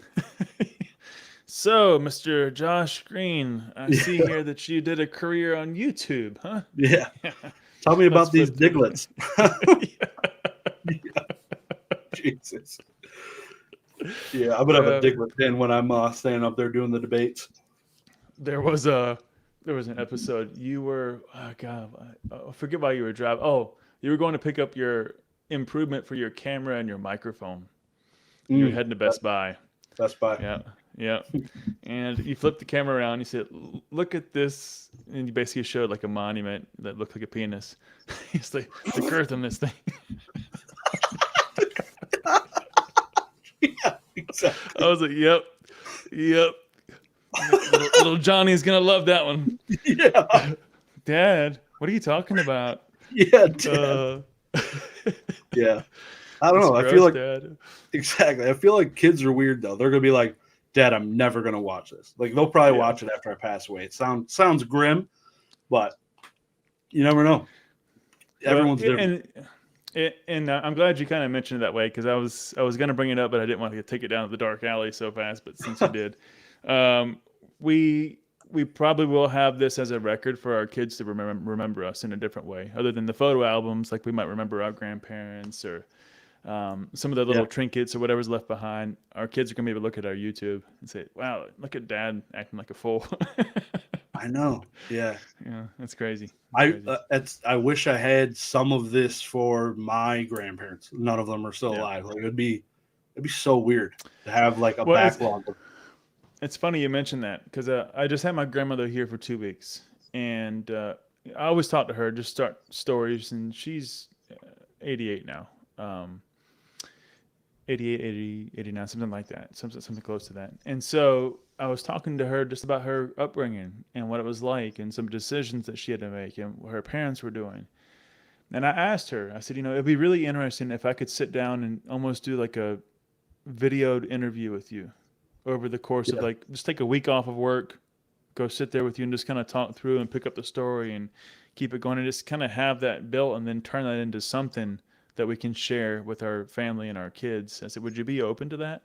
She goes, as long as it's not like posted, on the internet, yeah, I'd be okay with that. So I would love to try to make that happen before she passes. So I'm going to try to make that a priority and see if I can make it happen. Yeah. Yeah. Yep. That's awesome. Yeah. Right.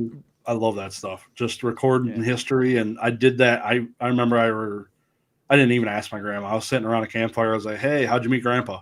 Hit record on my phone, put it in my pocket just so I can hear the audio. Don't know where that is. It's gone. I was young. That was a long time ago. It was like 2008. It was like before it was like my first BlackBerry probably. I was about to say you're on a flip phone at that time. Yeah, I had a BlackBerry Pearl.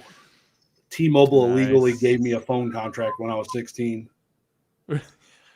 Yeah. Had a nice little scroll ball in the middle. Yeah, loved it. Love it. Love it. Oh my God. Able to browse the web. Yo, love to see Shiz on here. That's right. Good to see you, Chef. Thanks for joining, man. What's going on, Chef? Just getting out of a wild, busy day, man. He's always working. We always catch you on your work hours, but thanks for stopping by, man. Yep. Tuesdays with Maury. Sorry, man, not hitting home on that one. Is that a show? I don't know. Maury is Maury. That was you probably wouldn't be crying about Maury, but I don't. Maybe he is the father. I don't know, but shout out to G1T Landon. Real quick, he had asked a question a while ago about my favorite Yu-Gi-Oh card. Oh, I missed it. Let me pull it up. It's probably Mirror Force trap card, that or Card Trooper. I think I got one here. Yeah, it's about to get graded. Nice. Yep. Those are some bangers. Those are some of the ones you opened recently, or you've had it for a while?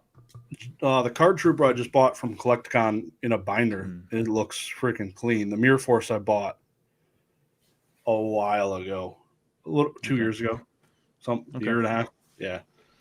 This is some stuff you've had forever. Okay, I gotcha. Yeah, sorry, missed that one, Langdon. So appreciate bringing it up, Josh. Yeah, if I miss anything good, just shout it out to me and I'll try to find it. I'm trying to keep up. You know how it is. You did your live just here the other day. It's like trying to keep up with the chat sometimes and stuff. Yeah, all my podcasts were pre-recorded, so I didn't have to deal with lives. It definitely it'll add some length to this. There we go. Here's context. There was a book about a young guy interviewing an older guy, getting his wisdom and life stories. Yeah, I hope to do that. Honestly, sincerely. Yep. All right. So let's switch it over to the business side a little bit. And we'll kind of run through. Well, first, just kind of understand how do you have yours structured. So you obviously work full-time job, but you run a Pokemon business. Do you have it structured as a typical LLC, sole proprietor? Yep. So yeah, 100% sole Okay. proprietorship. I was gonna start an LLC. I mentioned it in a video, and then I got clapped in a Discord by a bunch of guys, Dan, um, telling me that I shouldn't, and it's pointless. So haven't done that. Yeah, sole proprietorship. It's Okay. all I need for what I'm doing. I'm not. You're a Um, single employee, and yep, single okay. employee, single income. Yeah, and have the married tax bracket, so it's like it's out there. Yeah. I forget what the bracket word is. But yeah, it's nice. It's easy. I TurboTax. It's been pretty simple. Last couple times I did it with a professional. We were on Zoom together going through it. Locally here in Michigan, let me know if anybody in the chat, if you got a good accountant. None of them are familiar Mm. with reselling businesses. Not good.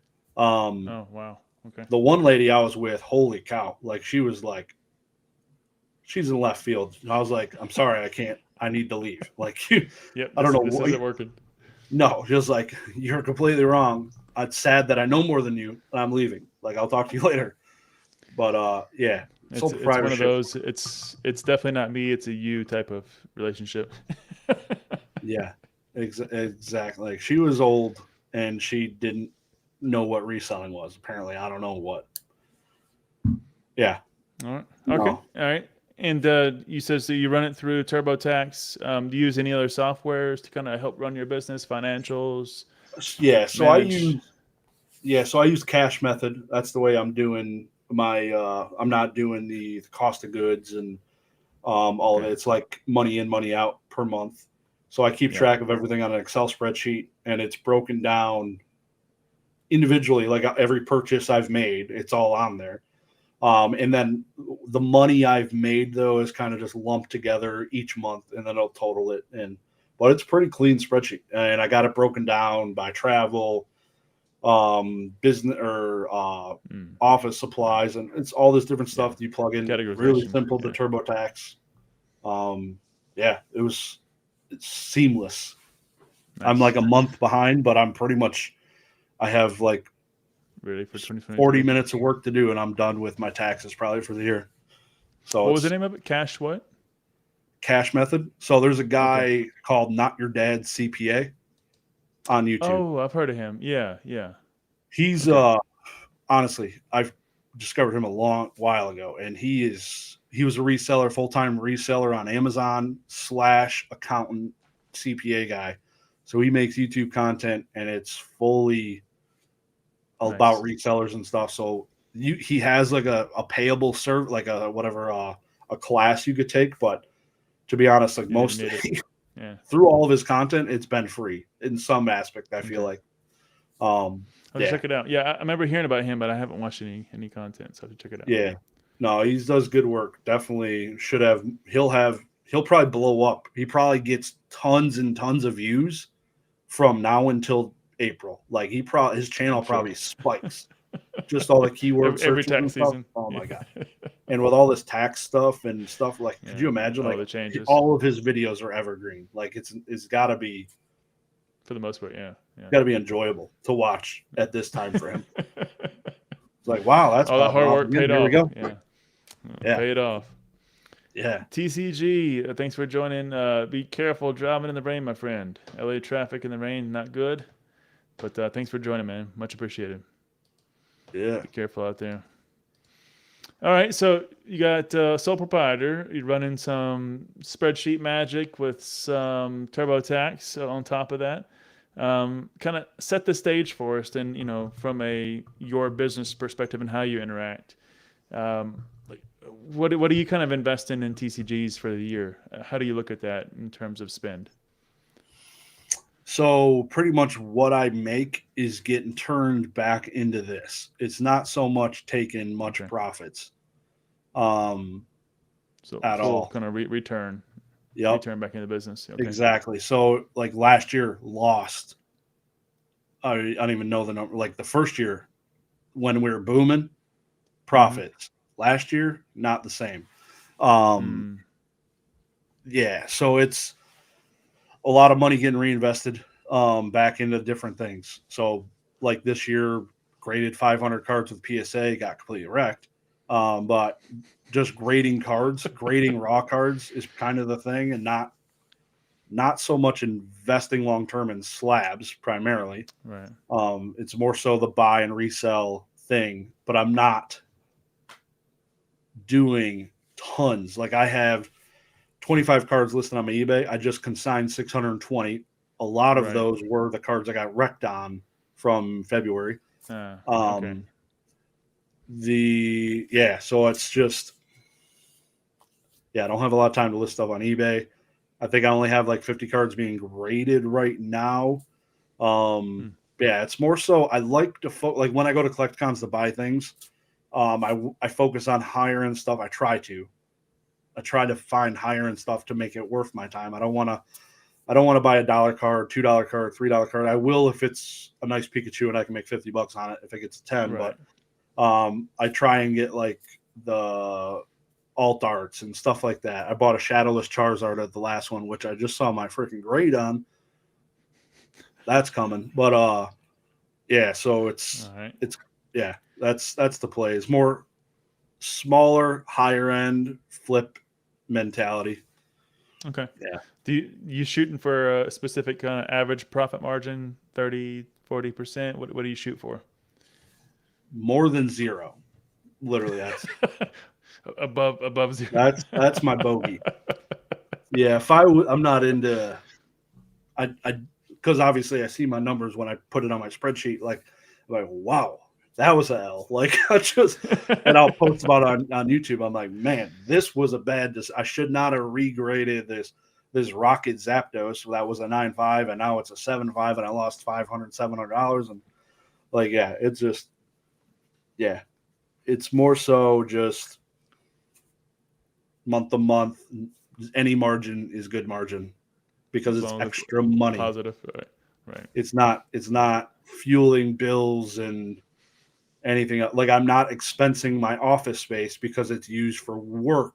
Also, I think that like in order to write it off, like from what I've read and heard from my dad's CPA, like this space you're using to write it off technically under taxes has to be solely used for your side hustle. Like this is not just used for side hustle. So, like, yeah. Dedicated spaces and the percentage of the square footage, all that kind of fun stuff. Yeah, it all tackles into the management of taxes. So anything greater than zero margin, 0% that's a dub. That's where you want to be. That's a dub. Yep. Ryan says low end stuff sells faster, but it's that way sweet high end. Yeah, everyone desires to get. Yeah, so I mean the high end stuff you can typically try to get a better profit margin if you get it at a good price. But pulling a Nick old school Pokemon, packaging up 10-cent cards is that's a grind, man. It's a grind. Yeah. People need to watch your dad's, not your dad's CPA. Yeah. I've heard it a bunch of times, and for whatever reason, I haven't. Even if I did, I don't recall. I have to go back and check it out. A lot of people do. Let's see. What is this?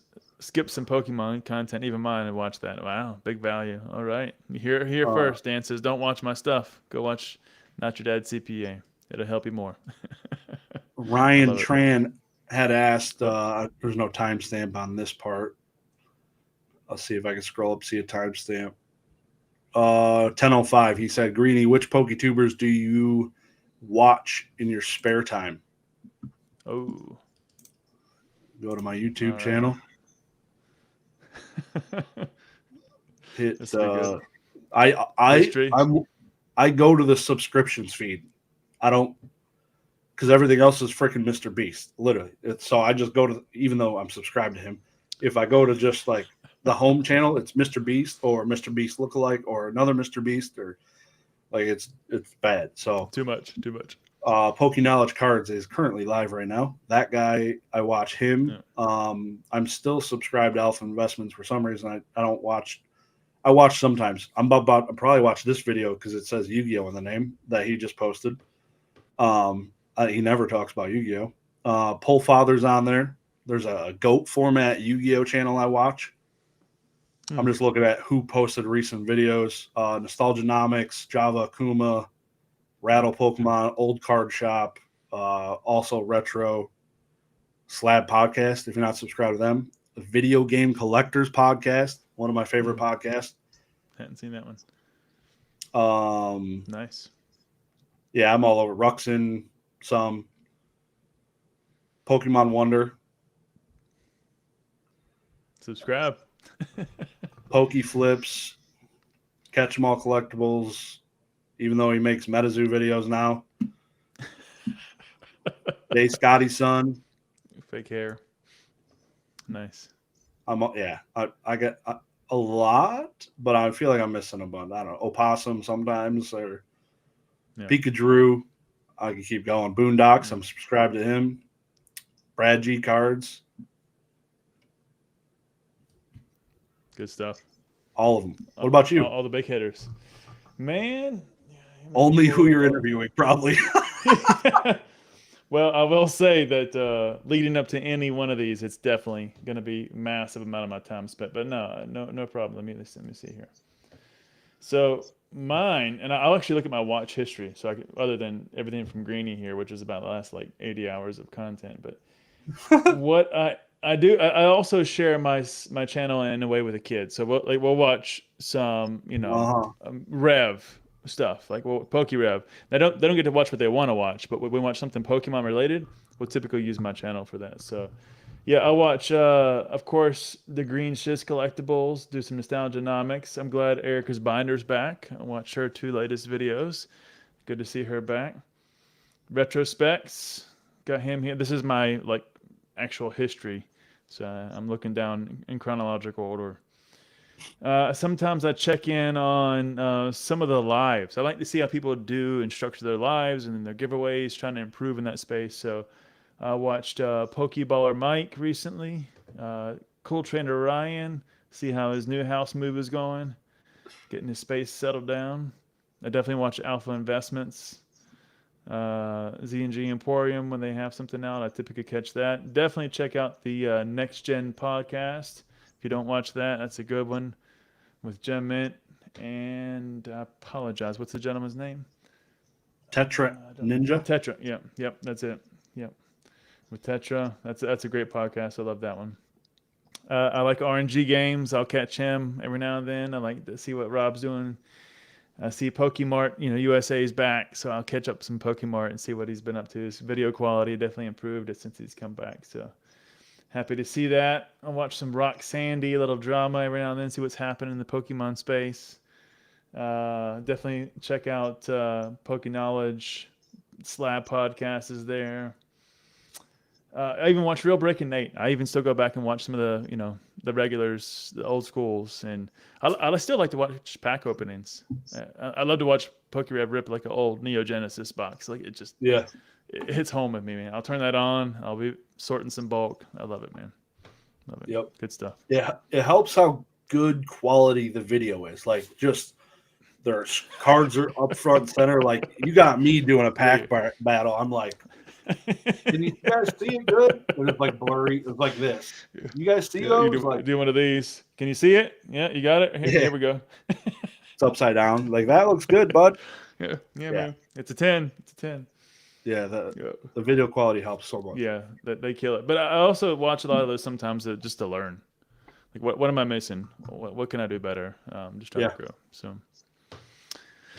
good, man. You're helping me catch up on the things I missed. There was also a comment I saw there from Mr. Green Gengar's Den, actually. Where is it now? I was going to pull it up. He said when I was showing the Teenage Mutant Ninja Turtles, I sold my childhood Pogs to PK for $5. That was PK's, I guess, Pog binder he bought out. I was standing a foot from him when John said it. Gengar's Den said it in front of the other John. Oh, nice. And I think PK doubled his money in the matter of 5 minutes. I'm pretty sure.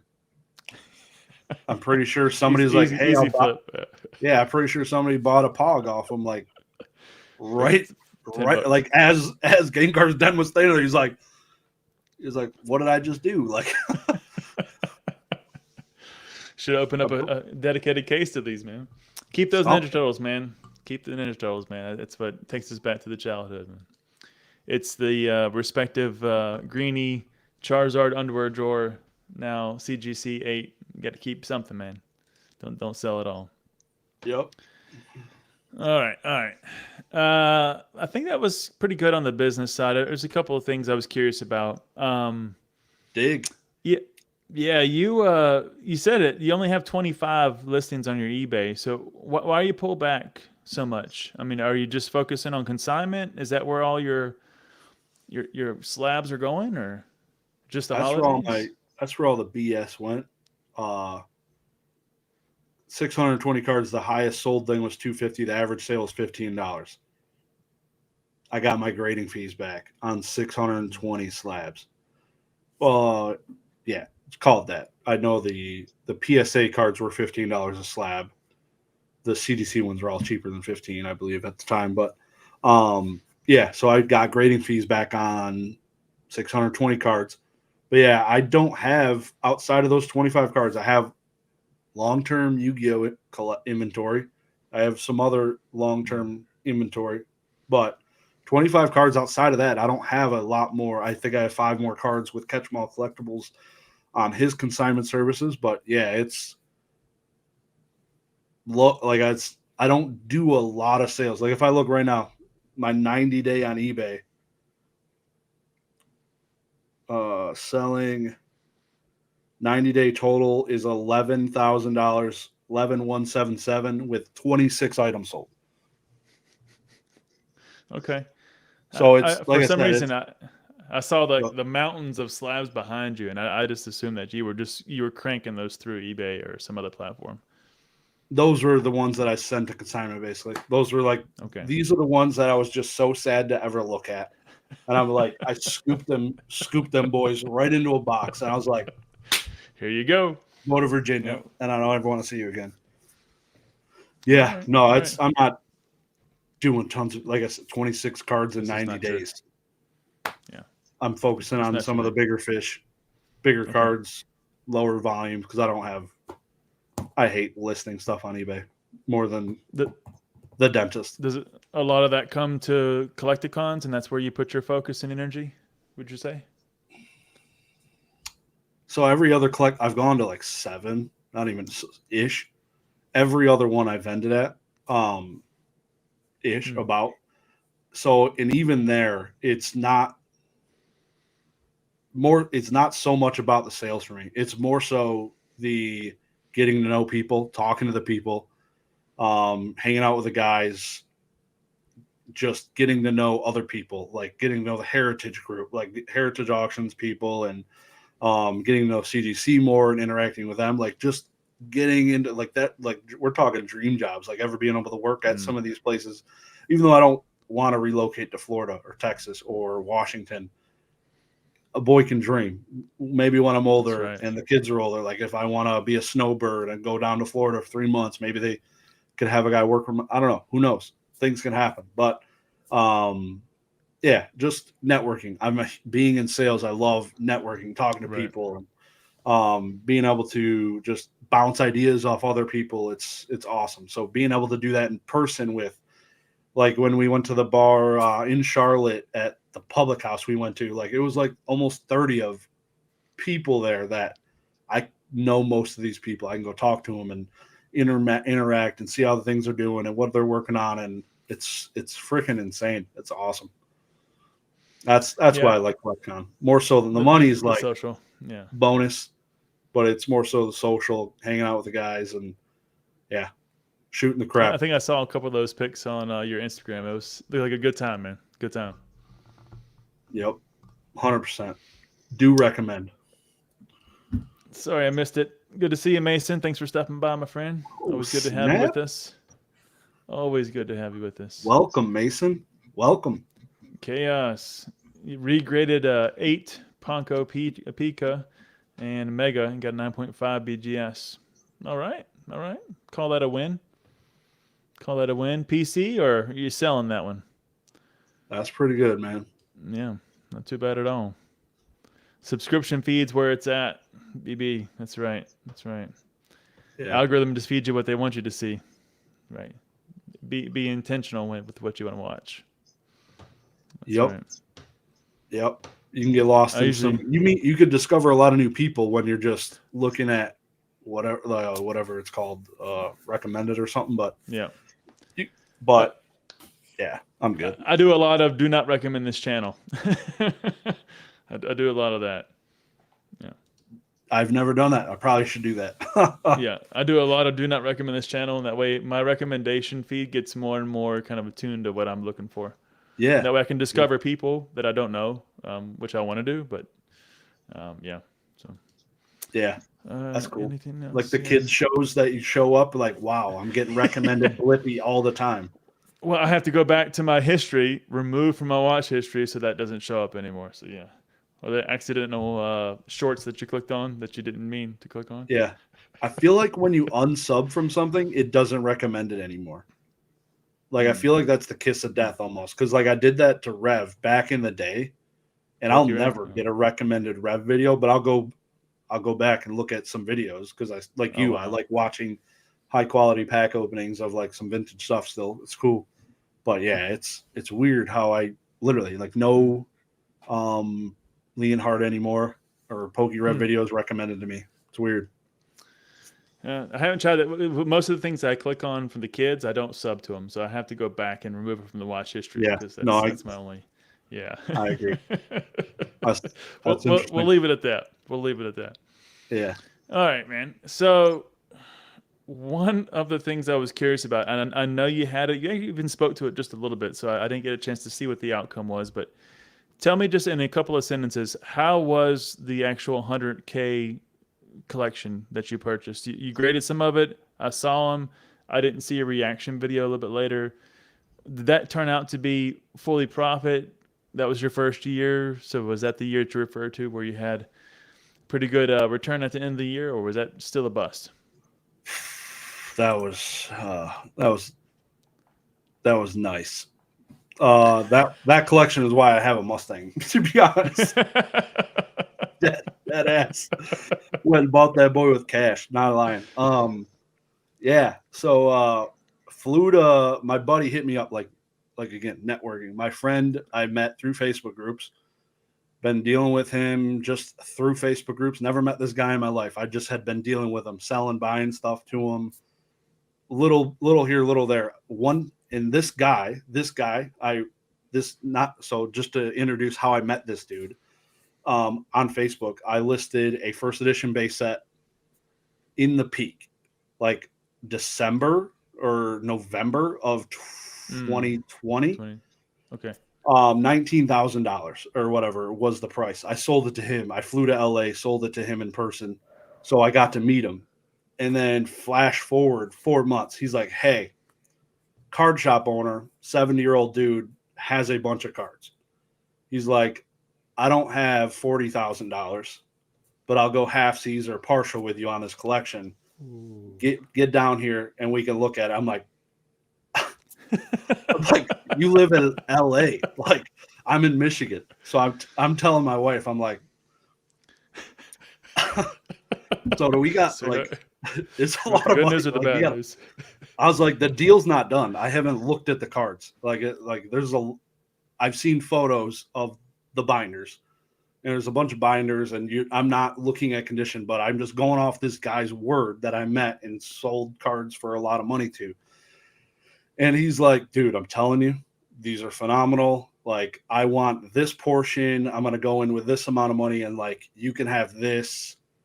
And I'm like, all right, what do we think we could do? And it was Legendary Collection reverses, Neo Destiny first edition, multiples of those. I think a couple of Legendary Collection reverse Charizards, 2 first edition Shining sets from Neo Destiny. I didn't get any of that. He got that. That's what he wanted. I got the 2 first edition base sets, 2 unlimited base, first edition, like everything else, like minty stuff. But basically flew out there with a stack of like a luggage full of cash. And so Fill out your customs forms. No, you don't got to do any of that for that at all. Kidding. You can fly with unlimited amount of money in the U.S. domestically. And so I flew down there, I think, with 25 grand. So I was like, $25,000 is my limit. So I flew down there with the money. I'm like, they show us the cards. Obviously, we're looking diligently through these cards for probably an hour. It's the old man and his son, who's like 55. And they're like, we just need to sell them. They just drove from San Fran down to like Bakersfield, California, like 2.5 hour drive, or no, more than that. That was like 7 hours. So we're like, these guys don't want to drive back with this crap. But again, January 2021, we're like mid-peak. So me and my friend are talking. I have a feeling this is where the salesman in you kicks in, right? Oh, I love this. This is so fun. This is my favorite part. Negotiations and just like, going back and forth with people. It's so fun. I figured. I love it. And but yeah, so we look at all the cards. We're like, all right, let's go. Me and my friend are gonna go in the other room. We'll talk about an offer we're gonna make. I was like, I'm ready to put 20. Like first, I was like, let's just go in low, 20 grand. I was like, let's do it. We said that. So we go back. We're like, hey, how about 20 grand? Low balled, super low balled. They got pissed. They're like, yeah, we're about to leave. I'm like, all right, 1 minute. All right, we'll come to our senses. Went back into the other room. We're like, all right, we just need to give them our best offer. It's like, I told them, I was like, I got 25 grand. What I'm buying is worth well over that. I think I can easily double my money. Like, it's going to take a little bit of work, but I'll double my money easily. Ballpark, roughly, without going through every single card, looking at every single condition. Taking half a day. And he was like, all right, 14 grand for his portion, whatever. I was like, cool. So we went in, put $37,000 on the table, and they're looking at the cash. They're like, all right, let's do it. So literally had to leave my clothes in California because they wouldn't fit in my luggage with all the binders. filled my luggage with the binders and flew back the next morning. But yeah, it was massive. 2 first edition base sets, minty looking set, one of them, and didn't grade it. Either of them. Sold them both raw. Really? Take a guess how much I sold the minty one for. Charizard and everything, 21. Right? What? Charizard and everything, right? Yep, everything. Both Pikachus. I literally had it in a deck box when I delivered it in penny sleeves. 65? 45 grand. Okay. That's awesome. So that one set doubled my money. And I had and added to the story, which I skipped completely, but I had like 18 grand. Like I wasn't 25 grand liquid at the time. And my father-in-law had just been talking about, hey, I'm going to pull out this money. I don't want it in the bank or whatever. I'm going to set it aside into a safe. I'm like, hey, instead of me pulling out my 18 grand. I have an idea. Seriously. And I was like, hey, just withdraw your 25 grand. Give it to me. I literally took 25 grand from my father-in-law. This is unbelievable. And flew to LA. And I was like, I'll give you your money back within a week. I literally did that before I flew down. If I buy this, I'll give it to you in a week. And I gave him $1,000 interest in 1 week. And he was like, let me know if you want to do it again. And I haven't tapped him yet, but wow. Yeah. No, it was. What kind of salesman, man? First of all, you walk to your wife and you say, sweetheart, I got to leave not only this state. I'm going to go all the way over to LA. I'm going to spend probably about 20, 25 grand. A little bit more than that, $1,500 we talked about. and not only am I going to spend that money, but I'm going to take it from your dad. Yep. My mom was pissed. Salesman. My mom was pissed. Wow. She was like, "Why didn't you ask me?" That was pretty funny. Well, She wanted to make $1,000 in a week. Yeah, exactly. He's like, "I want $1,000." Like, yeah, sorry, Mom. I needed cash money. Wow. All Yeah. right. So then, what'd you do with the rest? Did you keep it? Went to PC? Pretty much bought it. Started buying some different things. Didn't. Yeah, I bought the Mustang. That was $15,000 roughly. So I was like, I'm here to live. Like, I'm not. I have a good job, paying the bills, doing well, and so I was like, I literally just want. Like, I always told my wife, as soon as I'm making $30 an hour, I'm buying a Mustang. I'm buying a Mustang. I'm buying a Mustang. That came and went. I'm like, this is it. It's never going to happen. I'm never going to be and go and take that. And I was like, as soon like I made that big of a plus that quickly, I'm like, I literally was on Marketplace looking, and I went and bought one instantly. I was like, on the flight back, you're like, yep, that's it. 2014 Mustang. Add the cart. Couldn't get the V8. That was an extra 10 grand, but I was like, you got to take, and I still, the thing runs brand new. Like, it's, I got it obviously fixed. It fixed everything up on it. So I love it. It was the best. I can imagine you in LA holding your luggage, just dumping out all your clothes. So you put the binders in my TikTok. I got a TikTok of me because TSA pulled me aside, and I literally lift my luggage up in my TikTok, and it's just filled with binders. And I was it was a layover in Minneapolis. I'm sitting at the bar with all my Pokemon, with what was at the time $100,000 worth of Pokemon at that market value, because that one first ed set was 45 grand. So all in, it was probably about $100,000 worth of cards. The guy sitting next to me, he's probably my age. He's like, "Hey man, what brings you to Minneapolis?" I'm like, "Well," and I was like, "Well, I just bought a bunch of Pokemon cards." He's like, "That's weird." No, you silly. didn't. Like, that's stupid. I'm like, "All right, hold my beer." Pulled up my thing, just set it on top of the Coney Island. I was like, "Zip, zip." Look at that, bud. He's like, "What the fuck?" It was pretty cool moment, but yeah, it's cool, crazy. Man. It's cool stories. It's crazy, like life, good experience. But yeah, you got to take some risk. But you get lucky too. It didn't end up. Yeah, it didn't end up like the South Park episode, and it's gone. Yeah, well, I don't watch South Park. But I don't. What's that in reference to? Yeah, I've seen it a long time ago, if I'm not mistaken. But basically, anytime they have something of value, and it's gone, it just disappears, right? Yeah. Yeah. So risk it for the biscuit, as Camp City Soccer says. Yeah. Yeah. Yeah. Oop, yeah. Yeah. The one time when I made that first sale to that guy, when I first met him down there, that was the first time I met my sister's boyfriend. And they picked me up from LAX. They're like, hey, they knew what was happening. They literally picked me up and drove me up to Bakersfield, which was an hour and a half drive. They're like, this is really, like, he's got to be thinking this is really strange. Like, what are we doing? Drug deal, like this grown ass man. He's like, there's no way this guy's just flew to LA from Michigan, about to go sell Pokemon cards.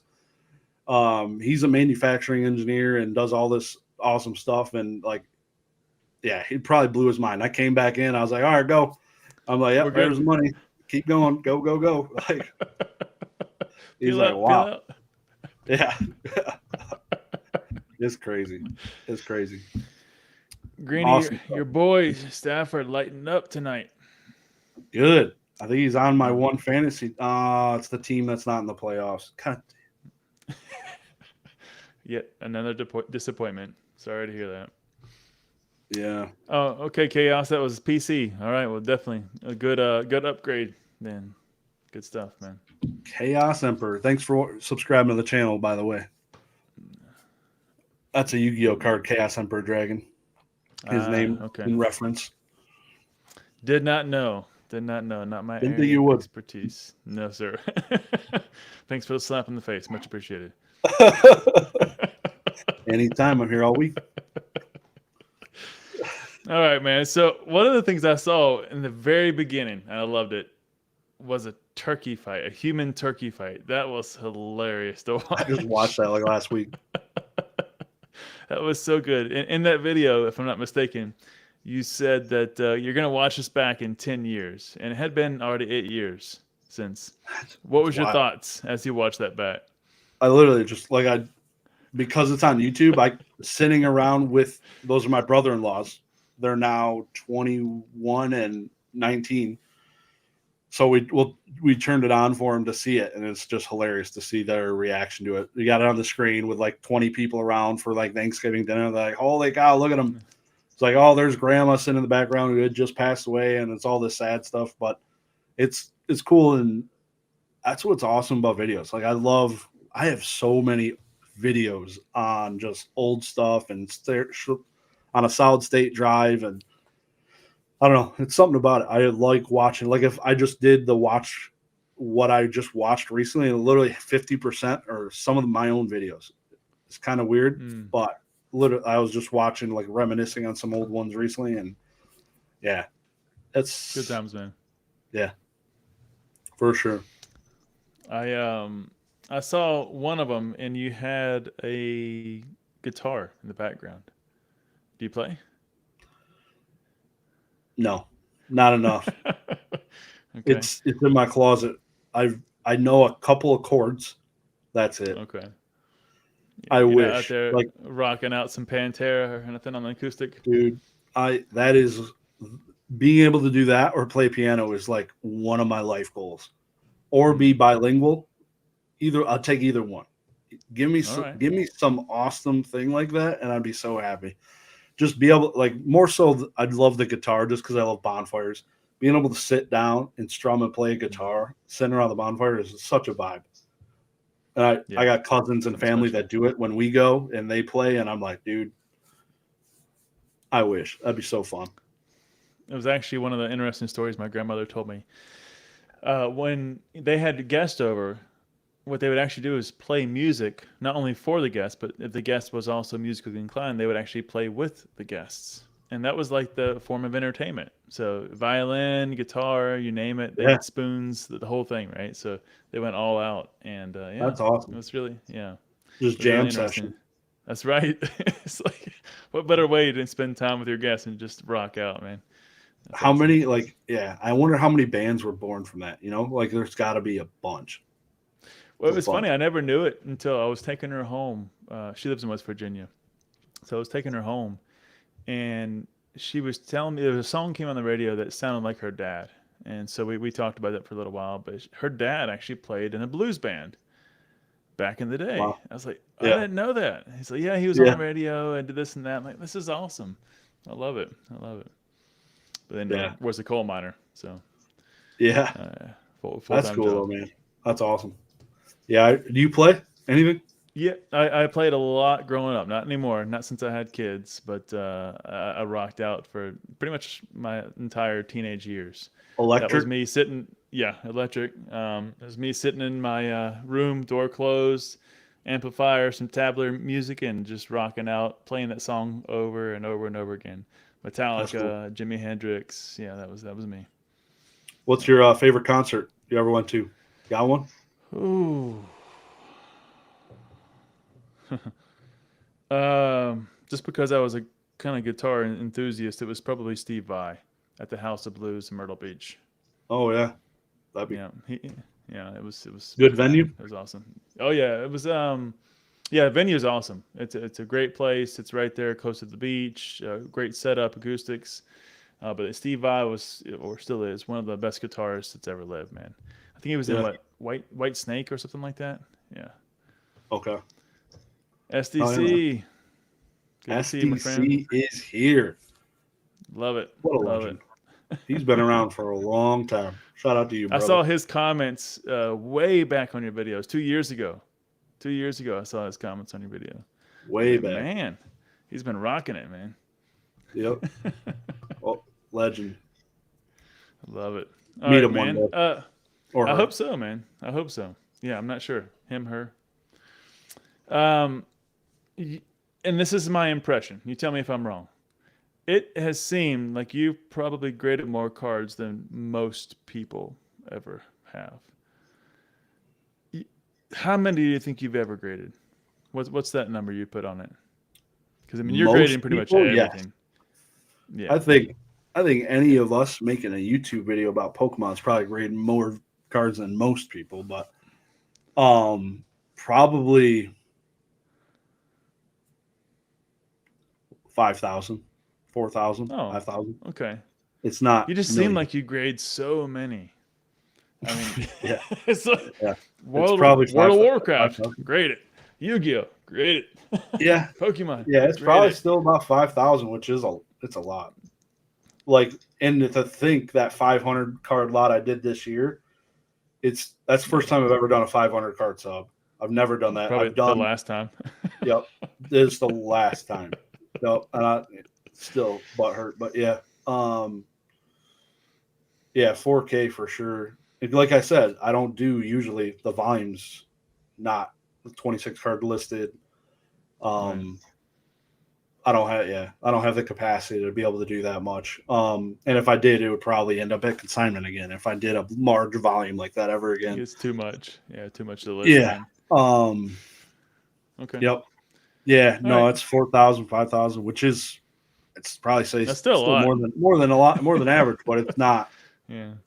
There's all. It's not 10,000, 20,000. You're not pulling a Dan here. Yeah. No. Yep. Hey man, if I could make it to Worlds, I would love to, man. I would love to. I'd love to come as a player, but man, I don't have that many points. You gotta grind to get them effing Yeah. points. I tell you, holy cow! No, My sir. friend's trying it right now for the first time. Is he? Yep. Yeah. Yep. You got to travel. Every one of them, dude. Yeah. Go to as many events as you can.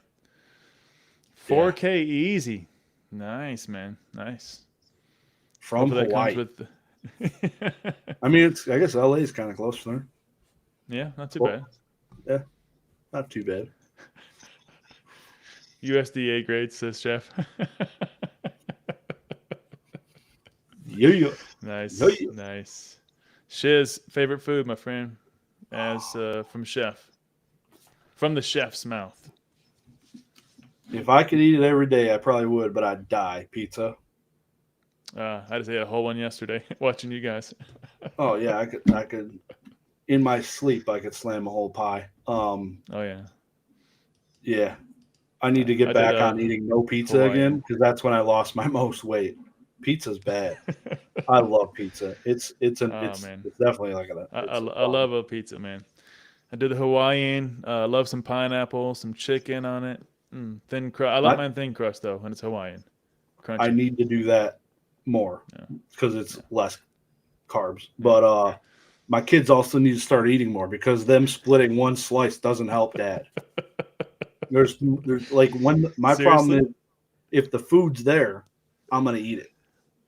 Like I'm not gonna eat a day old pizza. I'm just gonna eat it today.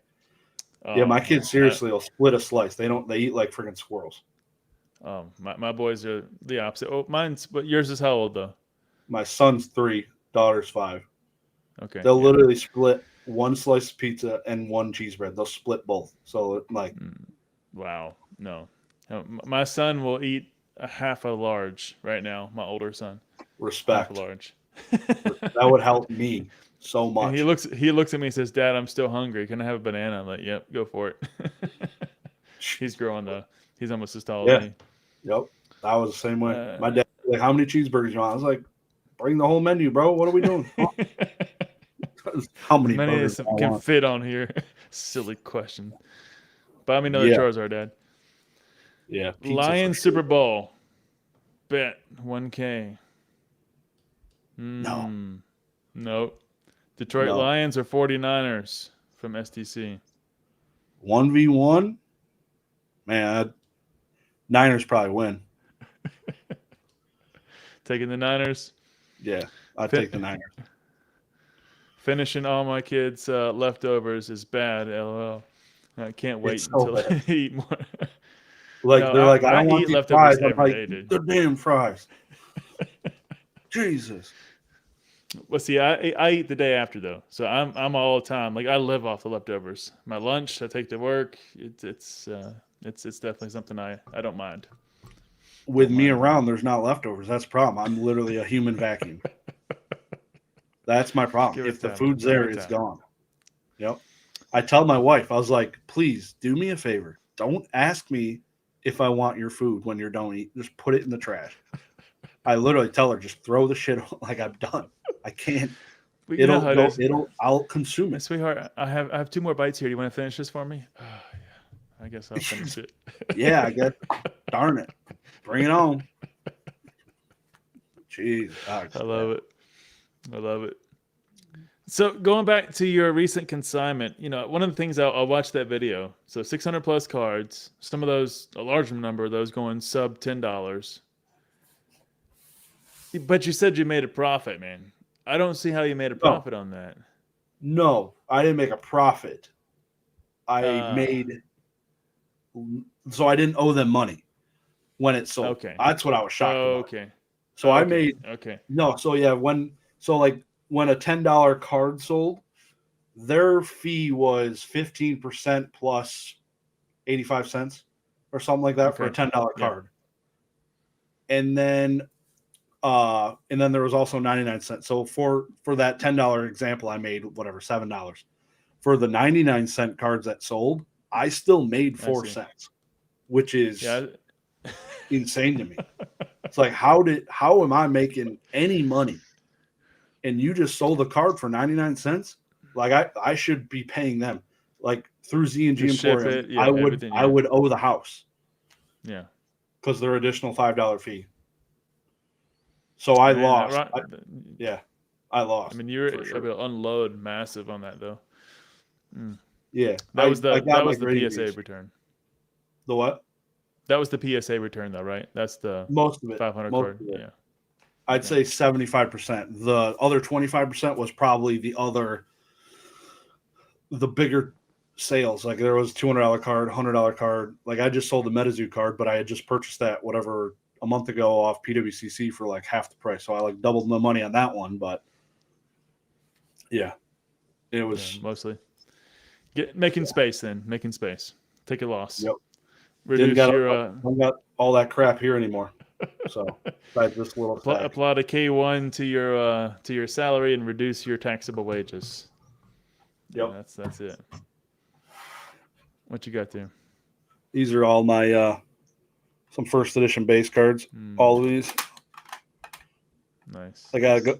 They're planning to go in a binder, but I'm just haven't cracked them. Which is actually a great segue to why CGC.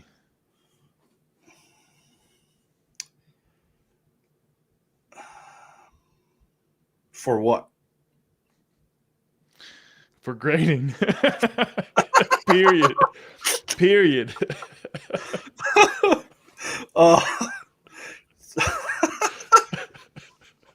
Fair question. I don't know, man. To be honest, as a collector, they just look nicer. That's the main reason.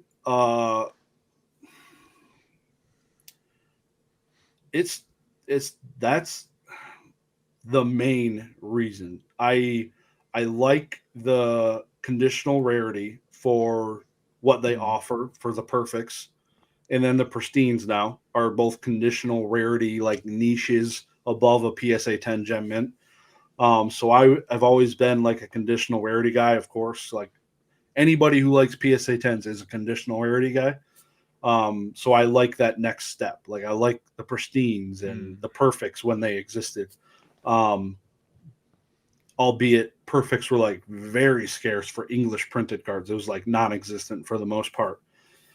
So the conditional rarity is awesome. Because you do get extra value. Like I've been able to sell some crazy cards. Like I sold the Black Label Slow King for the PSA 10 of that card's like $100 of that Neo Gen Slow King. The Black Label I sold for is like $3,300. So like BGS Black Label or CGC? Yeah, the BGS Black Label. So like the conditional rarity on stuff is just compounding. It's crazy. And when it's that low pop, if you find that collector, like good night. Like you're gonna do extremely well. You got to find them. You might sit on it a little bit longer. But that's kind of the weird stuff I like playing in. Is some of that conditional rarity stuff, and you see it if you go on Instagram, look at low popping and stuff like that. Low popping on Instagram is like most of his stuff is like weird niche stuff, but it's got premiums to it because it is like really scarce conditional rarity stuff. The dude loves it. Yeah, so that's the main reason. And PSA labels look like hospital bands. That's my wife's quote. When I interviewed, yeah, I don't know. The blue labels, the black labels, the gold labels, all three of them look better than the PSA label for me. If anybody watched my last video, I think I have more PSA 10s than like CGC 10s in my Zapdos collection, but that's because there's not that many CGC 10 Zapdos cards. Like there was 0 when they had the harder grading standard. There was 0 when they graded harder, like none. So now it's possible for me to get CGC 10s of Zapdos cards, and I'm going to go after those at their price difference, like 50% a PSA 10. I don't need PSA 10s anymore. It's insane. Do you change your perspective when you're looking to sell? Do you still go PSA for that reason? To get the higher premiums? Or do you still stick with CGC? Everything's been going to CGC. I got the stack here, ultra modern, it's going to CGC. PSA, I would probably right now, Yu-Gi-Oh cards are definitely going to PSA. CGC, Yu-Gi-Oh, not a good mix at all. It's like grading MetaZoo with any grading company. So yeah. Yeah, it depends on the card. And back when it was the older grading standards, it was a lot easier. Like the plays were clearer when should I send this first edition Charizard to PSA or CGC? Like I knew CGC grading standards like the back of my hand. Like if I put subgrades on this Zard, it's going to give it a bump because I know the surface is clean and the centering's clean. So that's going to help carry the grade, another whole half number. Like I was guessing down to the 0.5 on some of these cards. It was crazy. It's changed. It's closer to the PSA standard for sure with their new scale. So it's not as much easy arbitrage cross grading, making free tendies. It's a little bit more work involved. Okay. Yeah. Yeah, I mean, from a collector's perspective, I can definitely get it. But from a business buyer or should I say seller's perspective, I would be surprised. Now, you mentioned the conditional rarity, and I think it was even in one of your recent videos, you stated, and correct me if I'm wrong, that some of that's going for higher than the PSA 10, comparison. Are you seeing that starting to shift now? Because I know CGC for quite some time was still, a fraction of the price of a PSA at the same grade. What are you seeing on those upper end? So for like I've sold a handful, like six or so of the high end alt art, like Charizard recently, Umbreon VMAX, a few alt arts high end, and they've sold in the pristine 10 higher than the PSA 10s. The Gem Mint 10s are cheaper than PSA 10s all day. Right.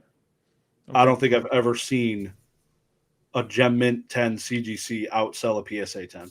Just the pristines. Okay, that was. But also at the same time, I've purchased pristine 10 like vintage cards from CGC on auctions, 50% PSA prices. Like it is a weird situation.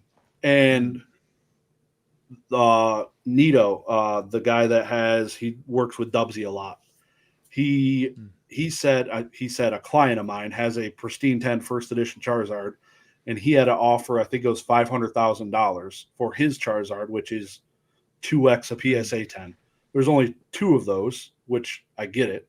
And the guy declined it. He's good, but so there's something there to it, and a lot of people are grading all these other high end cards with them. It's interesting to see like the disconnect. Because a lot of people push just PSA, and I get it for just selling. If I'm trying to make maximum profits, PSA hands out more 10s on average. it's really close now, the Gem Mint 10s on ultra modern sets. So you're going to go with PSA because they get a premium because you're not getting too many pristines. But as a buyer, if I'm buying cards for like a collection or even like speculation, like first edition Charizard, for example, that card's selling for $30,000 to $40,000 in a 10.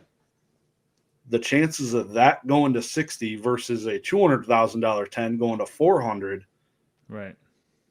I don't know. A lot better chance. Yeah, it's insane, the gap on some of these cards. It's crazy. Do you think CGC is going to start to change over time and become more prominent in the market? What's your future outlook? I think there'll be probably chilling number 2 forever. Like they're making like SGC.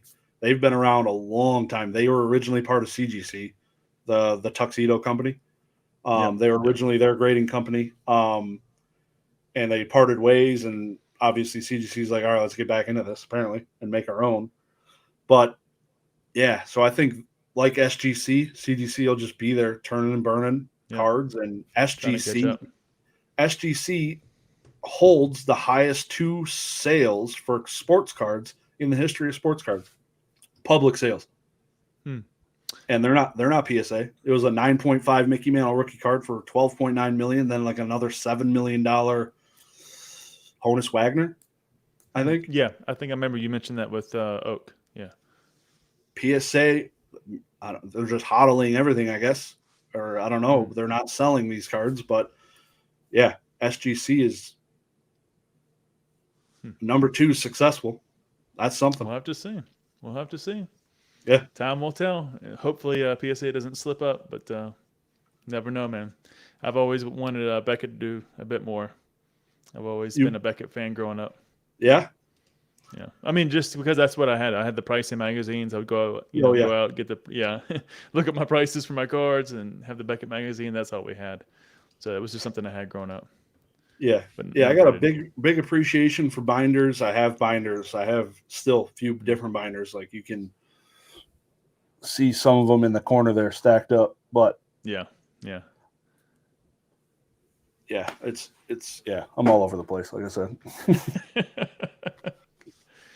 You've graded a lot though with different companies. I've seen everything from BGS to SGC to CGC to PSA and something in between. So what's kind of been your experience if you were to summarize that over these grading companies, and what have you learned? There's definitely different benefits at each different grading company. Example is just, I knew SGC was not familiar with grading trading cards very well at all. So I had sent them a bunch at one time and maximized my gains. Like I got a bunch of 10s on cards that probably shouldn't have been 10s, and cards I planned on selling. Like this card had a pinpoint in it. One of them I tried cleaning with alcohol. It was a $3,000 card. I cleaned it with alcohol and it rubbed off like the varnish of this card. I'm like, that wasn't supposed to happen because I just did it to the card next to it and it didn't happen. I'm like, that's not good. They must not have had a gloss layer on it or something, the defense mechanism. So I did that. I'm like, that can't go to PSA because that might get a 4. Like I don't. So I was like, this is going to go to SGC because they don't know what the hell they're looking at. So I sent it to SGC. They gave it a 9.5. I think they gave it a 9.5. And it was a 9.5 and sold for like a PSA 9 price. I was like, that probably would have got a freaking PSA 10, and it would have been like a $7,000, $8,000, $10,000 card. But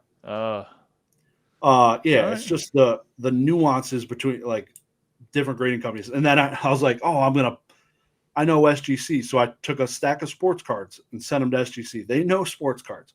I got wrecked on sports cards sending them to SGC. I was like, where the hell do you see the damage? I got 4s and 5s on some of these Wayne Gretzky rookie cards and some of these old vintage cards. I'm like, man, I do not know sports cards, vintage sports cards. It is not the same. But yeah, like just the different arbitrage between the grading companies has been it's been like something you got to experience. And I've been Yeah. obviously showing in my videos and the different changes, but it's changed a lot also. Beckett's kind of been like the only consistent one, I would say, as far as that goes. As far as the grading standards not changing, PSA is all over the freaking place still. Depends on which grader you get when. I feel like there's so many of them because there are so many of them because of the numbers they're doing. Whereas CGC, you got a better chance of getting the same grader because there's not as many graders. So it might get a little bit more consistency. Yeah. So it's just it's all over and the that's place. the thought I had is because most people don't grade with that many companies and know the nuances and know what to send and to where. Yeah. So you had that experience of like, okay, you gotta share some knowledge, drop the knowledge on us here, man. Yeah, and I don't do like the bulky plays like the Unagabas. I tried, and then every person in the world canceled the orders. And Yeah, I so remember you got pissed. I didn't do like a bulk submission to Beckett. I haven't done that. I've never really chased black labels. I've more so just used Beckett as a crutch to get a higher grade than PSA because they give Okay. out higher grades than PSA on damaged cards. So yeah. All right.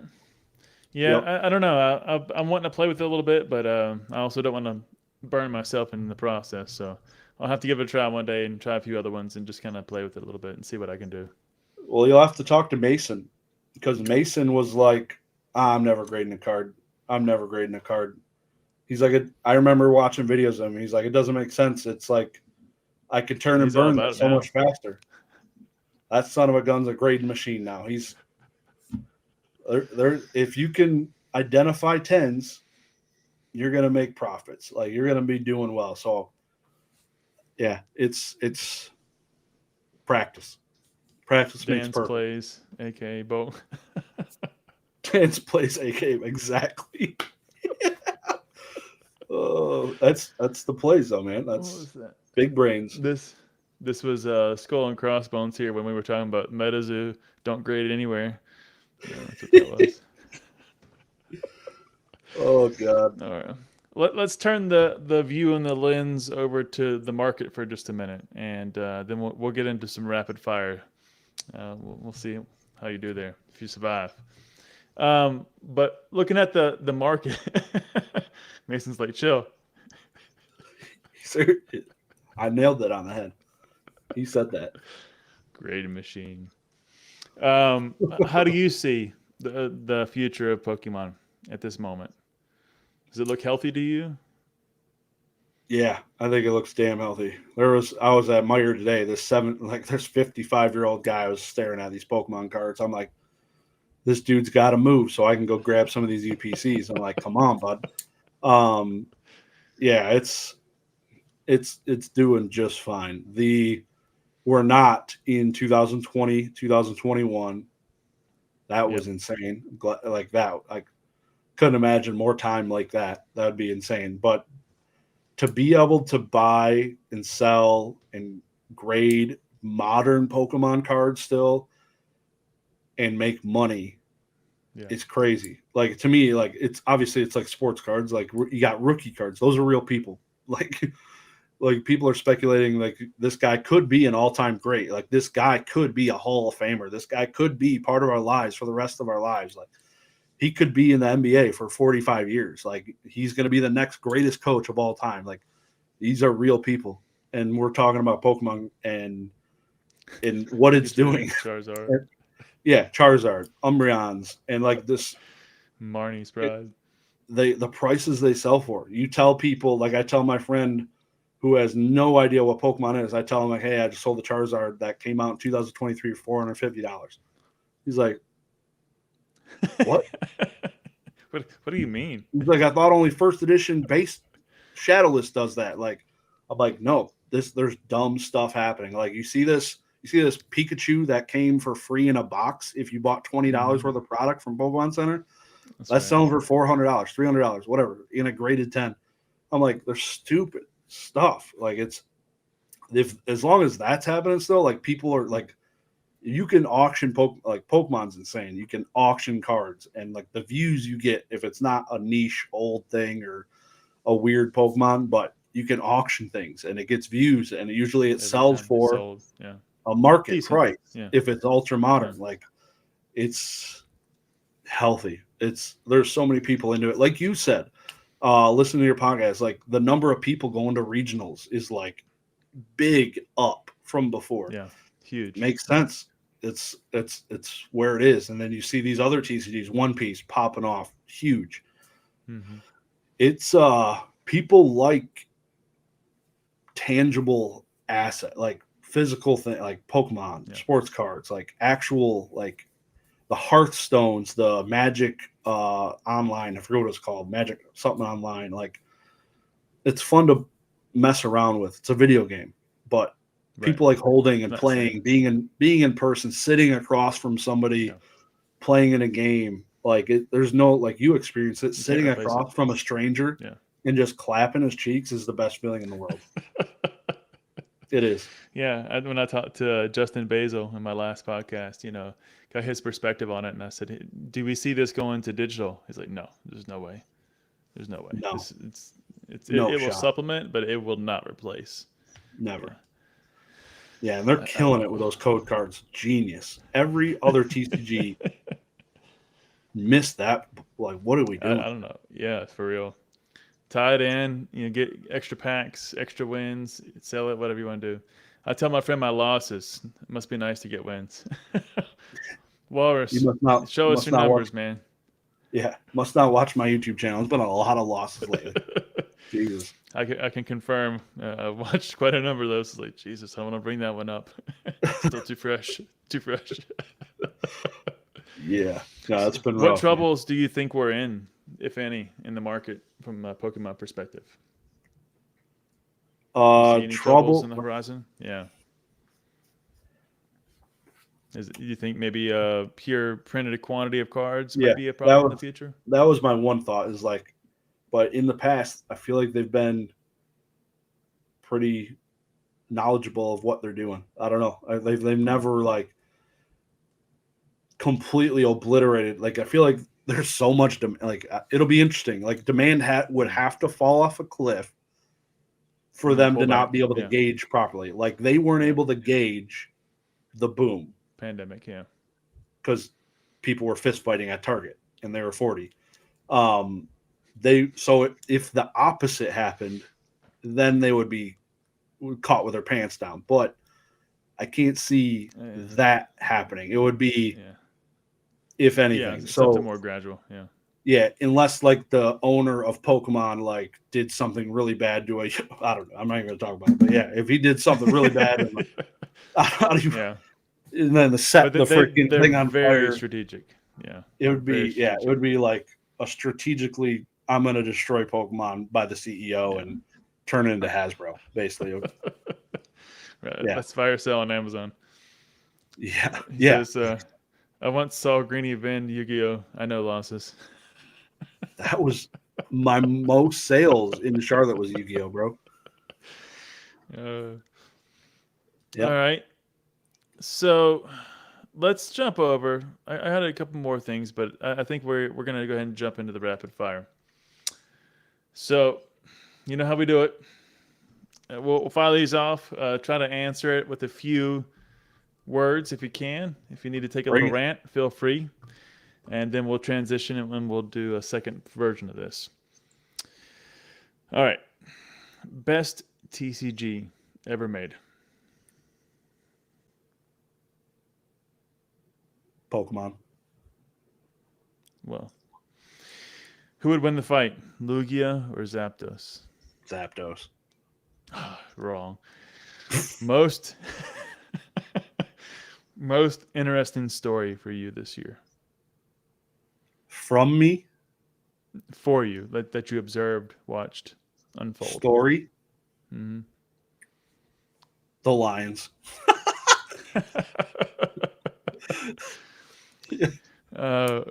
Something your wife doesn't know about you and your hobby, but should.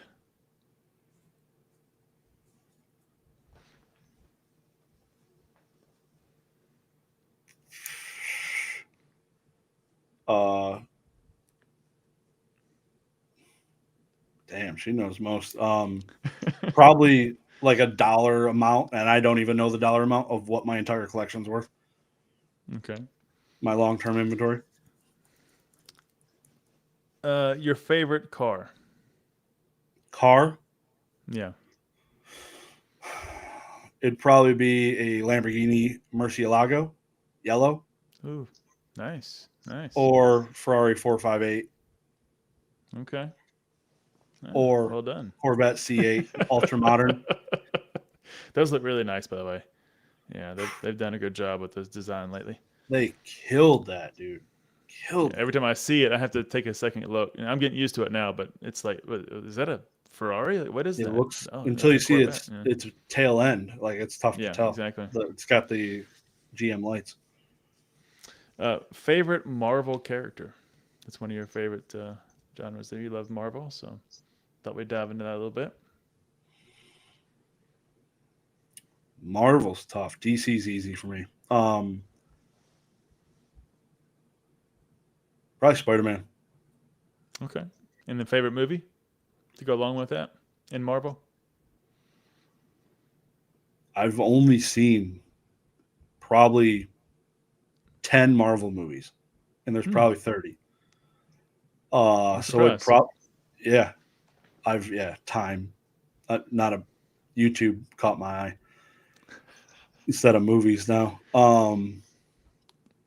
Probably the first Avengers, to be honest. Okay. That was a good one. Yeah, I like The that one. movie. I saw that in theaters, I think, twice. That was a I don't good think one. I've done I that for like a that. lot of things. Something you've done this year that you're not proud of. Shot a wrist shot at my creature deck Zapdos. Best gaming system ever made.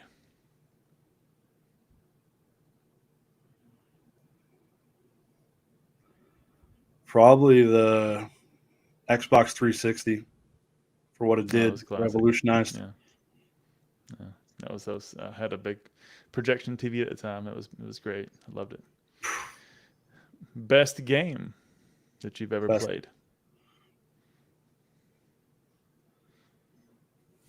There's so many different genres that's tough. It'd have to be a shooter because that's had most of my time, even though GTA is definitely right there. It's GTA up 5 is there. right Yeah. in happy second place. But I'd probably go with Black Ops 2. Okay.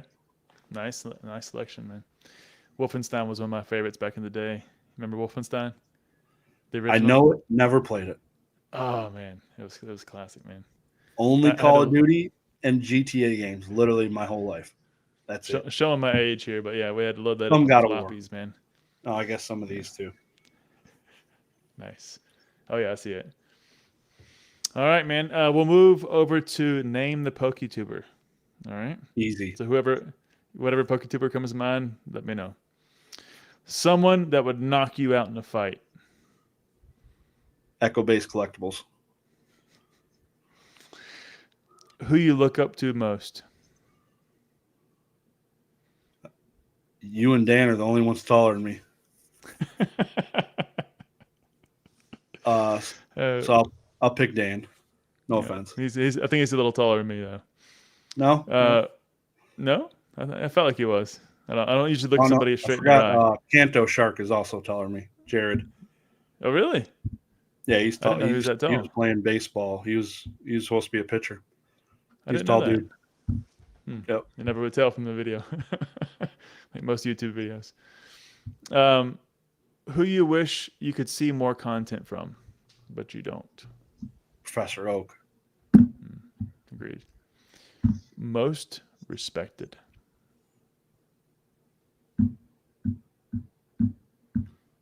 Rusty. Most creative. Creative's a good one.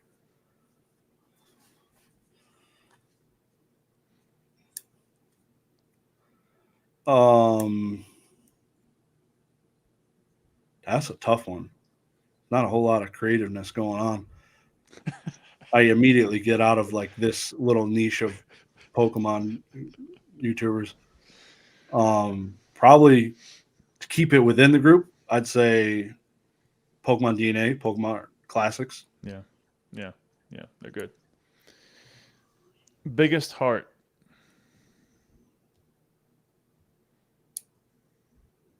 BB, Brandon Baker. Nice. Best smile. Damn. That's tough. Holy cow. Best smile. Man, there's some ugly ass dudes in this. Man.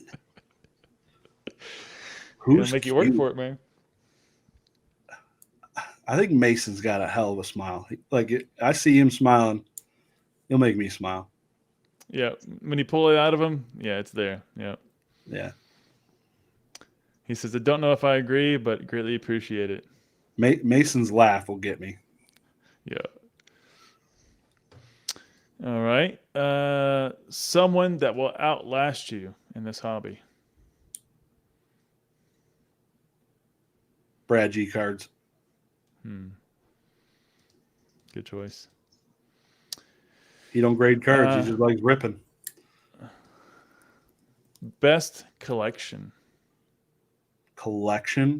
Not going to Yeah. pick Rusty again. That's cheating. I like people that collect species for a reason, because I do.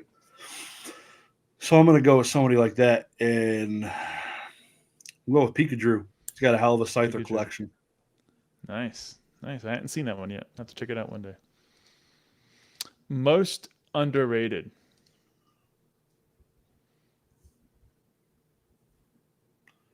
Underrated. Tuber, like Pokemon content creator. Yeah. Somebody that needs to blossom and boom. Somebody that's consistent. They got to be consistent. That's tough. That narrows it down a shit ton. Damn.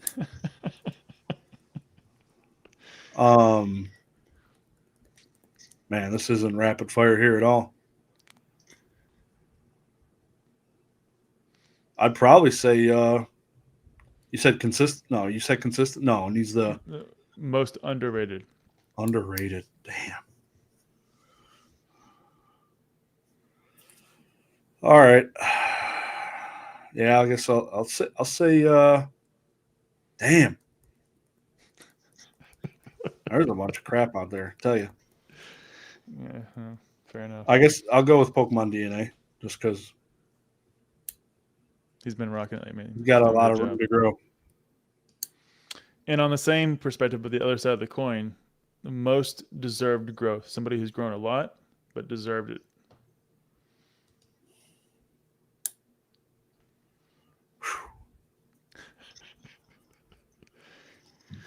Having a hard time tonight, Josh. I think this channel, retrospects. PK's done a hell of a job grinding, son of a gun, earned it. Yeah. I think Nostalgianomics has grinded, done a good job. Getting away from the drama stuff's been good. Yeah. Some hard workers. Good. I like it, man.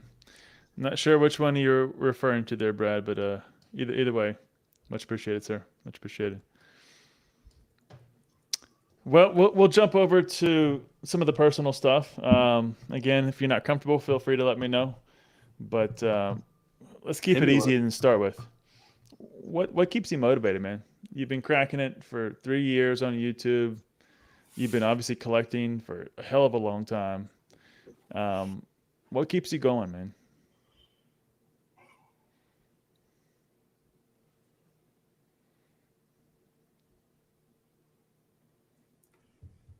Relationships, talking to people.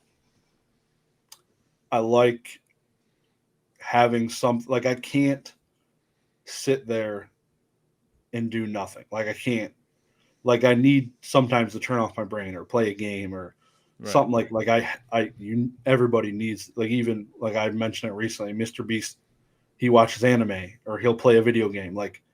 That dude's clock and schedule is maxed. You got to turn the brain off and have some me time. This is some of that. It's nice. Like just sitting listening to a podcast. Like I listen to music sometimes, like if I'm at the gym or doing something. But most of the time it's listening to some version of content, trying to just learn something. Or if I wasn't listening to Pokemon content, I'd be listening to some audiobook or something, probably to listen to my dad's CPA or Graham Stephan or something like that, just to like constantly keep advancing Engage myself. yourself. Yeah. Yep, engage myself. And that's the constant engagement, and all of that is what keeps me going. And just when I post a video, getting comments and interacting with the people in the comments, and people enjoying it, people reaching out to me saying, "Hey man, I appreciate your videos, and it means so much to me, and yeah, I like your honesty." And yeah, that's what it's all about. It means a lot. Yeah. Yeah, that's awesome. Yeah, I can't tell you how many times I've made a comment where they say something, I'm like, it keeps the fire going, man. I really appreciate it. They think Yeah, it's nothing. Maybe they don't see it as much, but it means a lot. Yeah. that's part of the reason that's so tough. Like I feel like probably so many people fail with making YouTubes It's is tough, man. right at the beginning. You're like, man, like PK does it all the time. His first 5 videos before he got a sub or something. That's normal. I think Tough, Mr. man. Beast even said in the podcast, like you're gonna make 5 videos and you're not gonna get over 10 views or something like that. Like Right. it's normal, unless of course somebody shills it in their Instagram, like a famous person. But Right. yeah, it's a grind. It's Got that right. yeah, You got to keep going. Keep going. yeah, Find out what's making you move, man. yep. Um, Like maximizing work, keeping the brain going. I don't get lazy with it. yeah. I can share the same. I do have to have my downtime. My wife and I talk about that sometimes. Like, sometimes she'll ask me, "What do you want for Christmas or a gift?" Or I said, "Baby, just give me time. Let me sit there and play a game, whatever it is, just chill and just relax." And that Yeah, to me is more valuable. Yeah, just let me just turn off, take the kids, let me breathe for a minute, yeah, play my once a year Xbox. That's pretty much it. It's usually this time of year I get to play once a year. yeah, yeah. Oh yeah. Yep. So, how do you feel the hobby? And I guess we really touched on it a little bit in different aspects, really in many places already. But how do you feel the hobbies really impacted you and affected your life? We talked about the connections and building relationships Yeah, part of it, but you think it's yeah. been net positive, neutral, negative? I don't think it's been toxic. Uh, I got a car out of it. That was cool.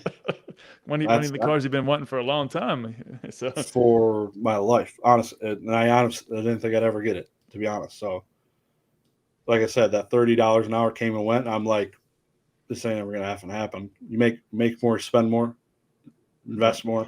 more You money, more just problems. you keep putting it away. Like every time you get a raise, like all right, I'll put another percentage on the 401. Like, oh, there goes that raise. I guess I'm not getting the Mustang this year. Like, so Hit the that new was tax huge. bracket. I'm making less now. Yeah, exactly. Yeah. So it's changed my life for the better for sure. Like we talked about the relationships, that was huge, but just other things outside of just people and connections. The also nostalgia. It's a swift kick in the nuts. I love it. It just being able to have these games and look through all these videos is so cool to just reminisce. Like I had these cards and different things, and it's almost enough for me, like to be able to see the video. I had these, and it's awesome, and it's kind of vlogged, which I like. Yeah, I like making the vlog videos and stuff. And but I life's changed forever. It is. Yep. It's for the better, for Sounds sure. like all positive to me. Yeah, exactly. Yeah, I can't think of learn more about taxes. Right? Thanks, Dan. Yep. Saving more money on our daily job. Perfect. Yeah, All right. keep the loss Tell. coming. That's right. That's right. Lose intentionally. Right. That's the key word there. Lose intentionally. Yep. Do your kids and your wife engage? You mentioned a little bit. You had some 151 packs. Daughter wanted to rip some stuff. I mean, how do you engage with the family and the hobby? Yeah, so each kid has their own little 4x4 binder, no, 2x2 binder. So like 4 cards per page. Yeah. Each kid has one of those. My son has ripped out pages of his binder, but yeah. So basically, we will open packs very infrequently. I'm not ripping, like I'm not gonna go grab something like some Lost Origin boxes and start ripping. But it'll be occasionally. Like we opened Lorcana when it was out, just because they love Disney, and Disney. we got Pixar when that came out. The Weiss Schwartz Pixar got that, so they could open some of that, so because they knew all the characters, so those are in their binders, stuff like that. So that's kind of their interaction. The max they'll probably ever get. They don't watch content, even my content. They'll see the intro, they're like, "Oh, Dad's on. Change the channel." Like It's like, I'm all, oh, hit I'm all mute, set. hit mute. Yeah, they're like, "No, what are we doing? This isn't Team Spidey." Yeah. Oh, that's hilarious. My wife though, she went to the national with me this year. She went to the CollectCon with me this year. She likes traveling like I Does she? do, and Okay. we both of like we love our kids, love them to death, but sometimes you just want Yeah, a I weekend get away, it. Yeah, like I get it. Yeah. so she was like, "Hell yeah, I'll go. Let's go." Like I'll vend. She's not a fan of the all the walking, like the national. I just Mhm. walked it, and it was just walking and me talking and looking at cards, and she's just following, right? So the vending was way cooler for experience for her. Being able to sit Right. behind the booth, interact with people, sell a couple cards and stuff was she loved that. And then the late night and all that stuff, she loved it. So she's full supporter, loves the community. Good people. I love it, man. Yeah, And when you can share it with your loved ones, it changes everything. And as your yeah. kids get older, you get to experience some more of that, I hope. Yeah. Yeah, it was awesome in Charlotte. Her be like going to the public house and all 30 of us there. And I think Nostalgianomics brought his wife. I think that was the only other Yeah. wife there that time. I can't remember, but yeah, it was cool just them getting to know the community. Like, oh, I've seen him on YouTube. Like, you watch him, Josh. Like, Right. there's Mason. You have his hoodie. Like, that's awesome. Like, there he is. He's a Right. real person. Like, yeah. Oh yeah, Pongo's I wife love too. it. Yep. Yep. Oh yeah, Pongo.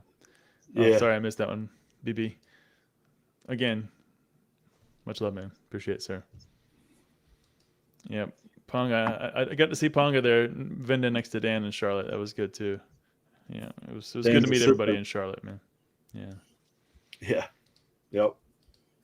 Yeah. No, it's One of the other things I noticed is, your dad. You mentioned he was born in the '60s. This was a video in the past. So it puts him about 63 rough now. So he helped you in your early days. He bought you the Charizard. Obviously contributed to your early Pokemon collection. Do you get to really share this with him at all? You guys do anything together? What's that like for you and your dad? zero. He Mm, watches like he doesn't know how to subscribe to things on his on his TV. So he'll when it's recommended because he'll watch this. Um, it'll pop up, and then like he'll watch Hot Wheel videos. Like he has, you know what a HO car is? Like the little uh, electric no, cars that go around the track. no. Uh-uh. Really? So they're the little like 1/24th size or like the really small like Hot Wheel size electric cars you put on track and they Okay. go around. He's got a Okay. 4-lane track in his basement that's long, like decent, like long. It's a circle track, basically some version of a circle track, road track, but awesome. Slot cars is another word. HO cars, slot cars. Okay. He's got a huge track in his basement. So we bond over that. I'll go over there. We'll race cars. My son and daughter both know how already to race cars. They know the speeds because if you go Nice. too fast, you'll eject the You car fly and off it'll it. fly Yeah. onto the concrete or hit a Yeah. wall. Exactly. Um, Can't take the turn too fast. yeah, so that's more of that sports, not so much the Pokemon, but he fully understands what's going on and he'll ask me questions. So we get together for dinners and um but yeah, he was a sports card collector. Like he's got a bunch of sports That's what I cards. figured. Yeah. He's got a bunch of sports cards, but they're just in 5 rows. Never did much with them. Like he had a binder. I was over there for the first time in the last probably a year ago, going through his binder, and he pulls a card out of the binder, pulls it halfway out of the sleeve of the binder, and pulls it towards him. Crease right down the middle. I'm like, you're done. You're done. Stop. Put it down, Dad. Put it down. I was Back like, there goes the that Steve Eisman rookie card. It was a Steve Eisman rookie card. I'm like, oh no. It's not that in a 10 it's expensive, but it's none of these are 10s. Like we're talking it's a 1 now, so yeah. It's $20 card. But yeah, it's so he had the collector stuff in him. He had an original Nintendo for himself. And then when as I was growing up, when did that come out? 89, 88, something like that? Yeah, something like that, yeah. So in 89, that makes him 26. No, 29. Yeah. So, yeah, 29. He was killing it. Yep. He was playing Mario, Duck Hunt. Yep. So then by the time I was age 5, we still had the Nintendo, and I started playing Nintendo. I'm like, my life has changed forever. And then we got a PlayStation 1. He got a we were playing hockey and stuff on Sega, and so he'd game with me, and then it got to the PlayStation 2, and he couldn't keep up anymore. I started cooking him. So I'm done. Yep. He's like, nope. He'd grab the controller for the guns. He was like, just looking straight at the sky. You know how it goes. He's like, I can't do this. Just like the great grandma doing the FaceTime where you can only see like the eyeball. Yeah. Like, grandma, hold it back. My dad's the guy that was in the shower. His sister called and he answered a FaceTime as he just got out of the shower, and he thought it was a phone call. I'm like, it's like, yeah, love you, Dad. Can't unsee that. Thanks, Dad. Yeah. Luckily, it was his sister, not me. Yeah, that's good stuff. Yeah. All right, man. Well, we'll bring this one to a close. I was interested because I was trying to think through. Obviously, you know what the last question is going to be, but I was trying to think through what the other one would be. And as I said to you in the beginning, really like to make these very perspective to the individual and keep it aligned to specifics. And I don't want to get too repetitive in how I do this. So I thought this would be perfect for you. So knowing your kids are going to watch this one day, maybe not this, but maybe we can pass it along somehow. What would you want to tell your future kids when you're gone here about your dad on YouTube and your journey and your Pokemon? What would you want to tell them? As if you're speaking to them here. Yeah, take some risks. Enjoy every minute you got, to be honest. Like, just live life to the fullest. Don't stop learning. Keep educating yourself. Travel. Get to see as much. You only got one life to live. Do something you love. If you can, work towards a goal of something you want to do and live and do. I only bought that car just because I wanted to have life experience. Like, I don't want to be 60. I don't want to be the 60-year-old guy getting his Corvette for the first time. Like, I was like, I'm good. I don't want to be that guy. I want you guys to be able to do something like that. Like, do something for yourself. It's obviously be financially smart and intelligent with what you're doing, but yeah, live life to the fullest. Like I said, one life to live, and a lot of things to work on. Just keep doing you guys. Keep being you, and you'll be all right. I love it. We'll make sure we pass that along. In the same vein, in the same context, what legacy do you hope to leave in this hobby when you're gone?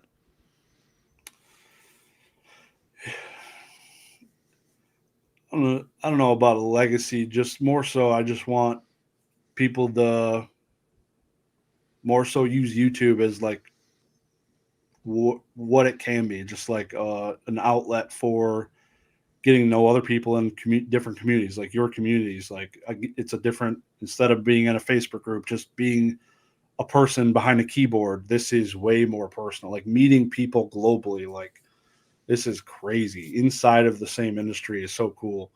I just want people to see and realize this through some of the content I've done and the podcast and all this. That like Professor Oaks from the UK, like a person I talk to every week lives in Florida. I know him a lot. Like it's awesome.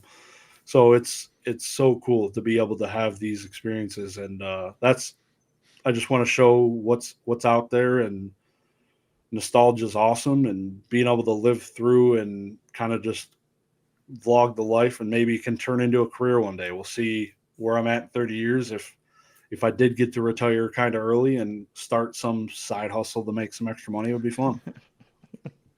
I love We'll it. see. Man. Yeah. Well, we'll be here. We'll see how long we can make this work and where it takes us in the future, man. But it's been a blast.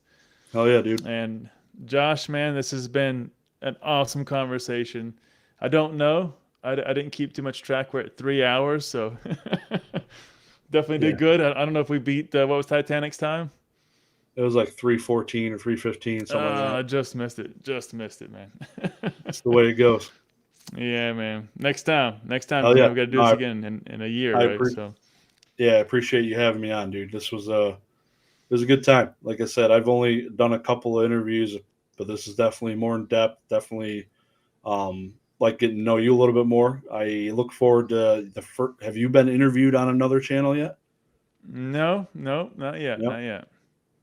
Maybe I'll have to bring my podcast back, eh? Might have to happen, huh? Yeah, we never know. Never know. I'll help you kick it off, man. Yeah, but yeah, no, it's been a pleasure, man, getting to know you a little bit more. But it's awesome. Look forward to seeing you at least at one CollectCon in Charlotte. I think I'm planning to go to that one in Chicago for sure, and then I'll see what else might come. So yeah, I'll try to throw a little get together next year at Charlotte. So try to make sure I don't overlap with Rusty's time, but as long as I can make it work, we'll try to get the gang together and have a good time. You and Orion. You had Orion on your podcast. He's got a bar in downtown Charlotte. So exactly. He's got the venue, bro. Perfect time. Yeah. Awesome. Well, thanks again. And also a big shout out to everybody in the chat. Thanks everybody for hanging out. It's been 3 hours. Still have most of the same people here from the very beginning. You guys are rock stars. Much appreciated. Much love. And appreciate everybody's time tonight. Wish you a great one. Have a good night. We'll see you on the next one, guys. Peace.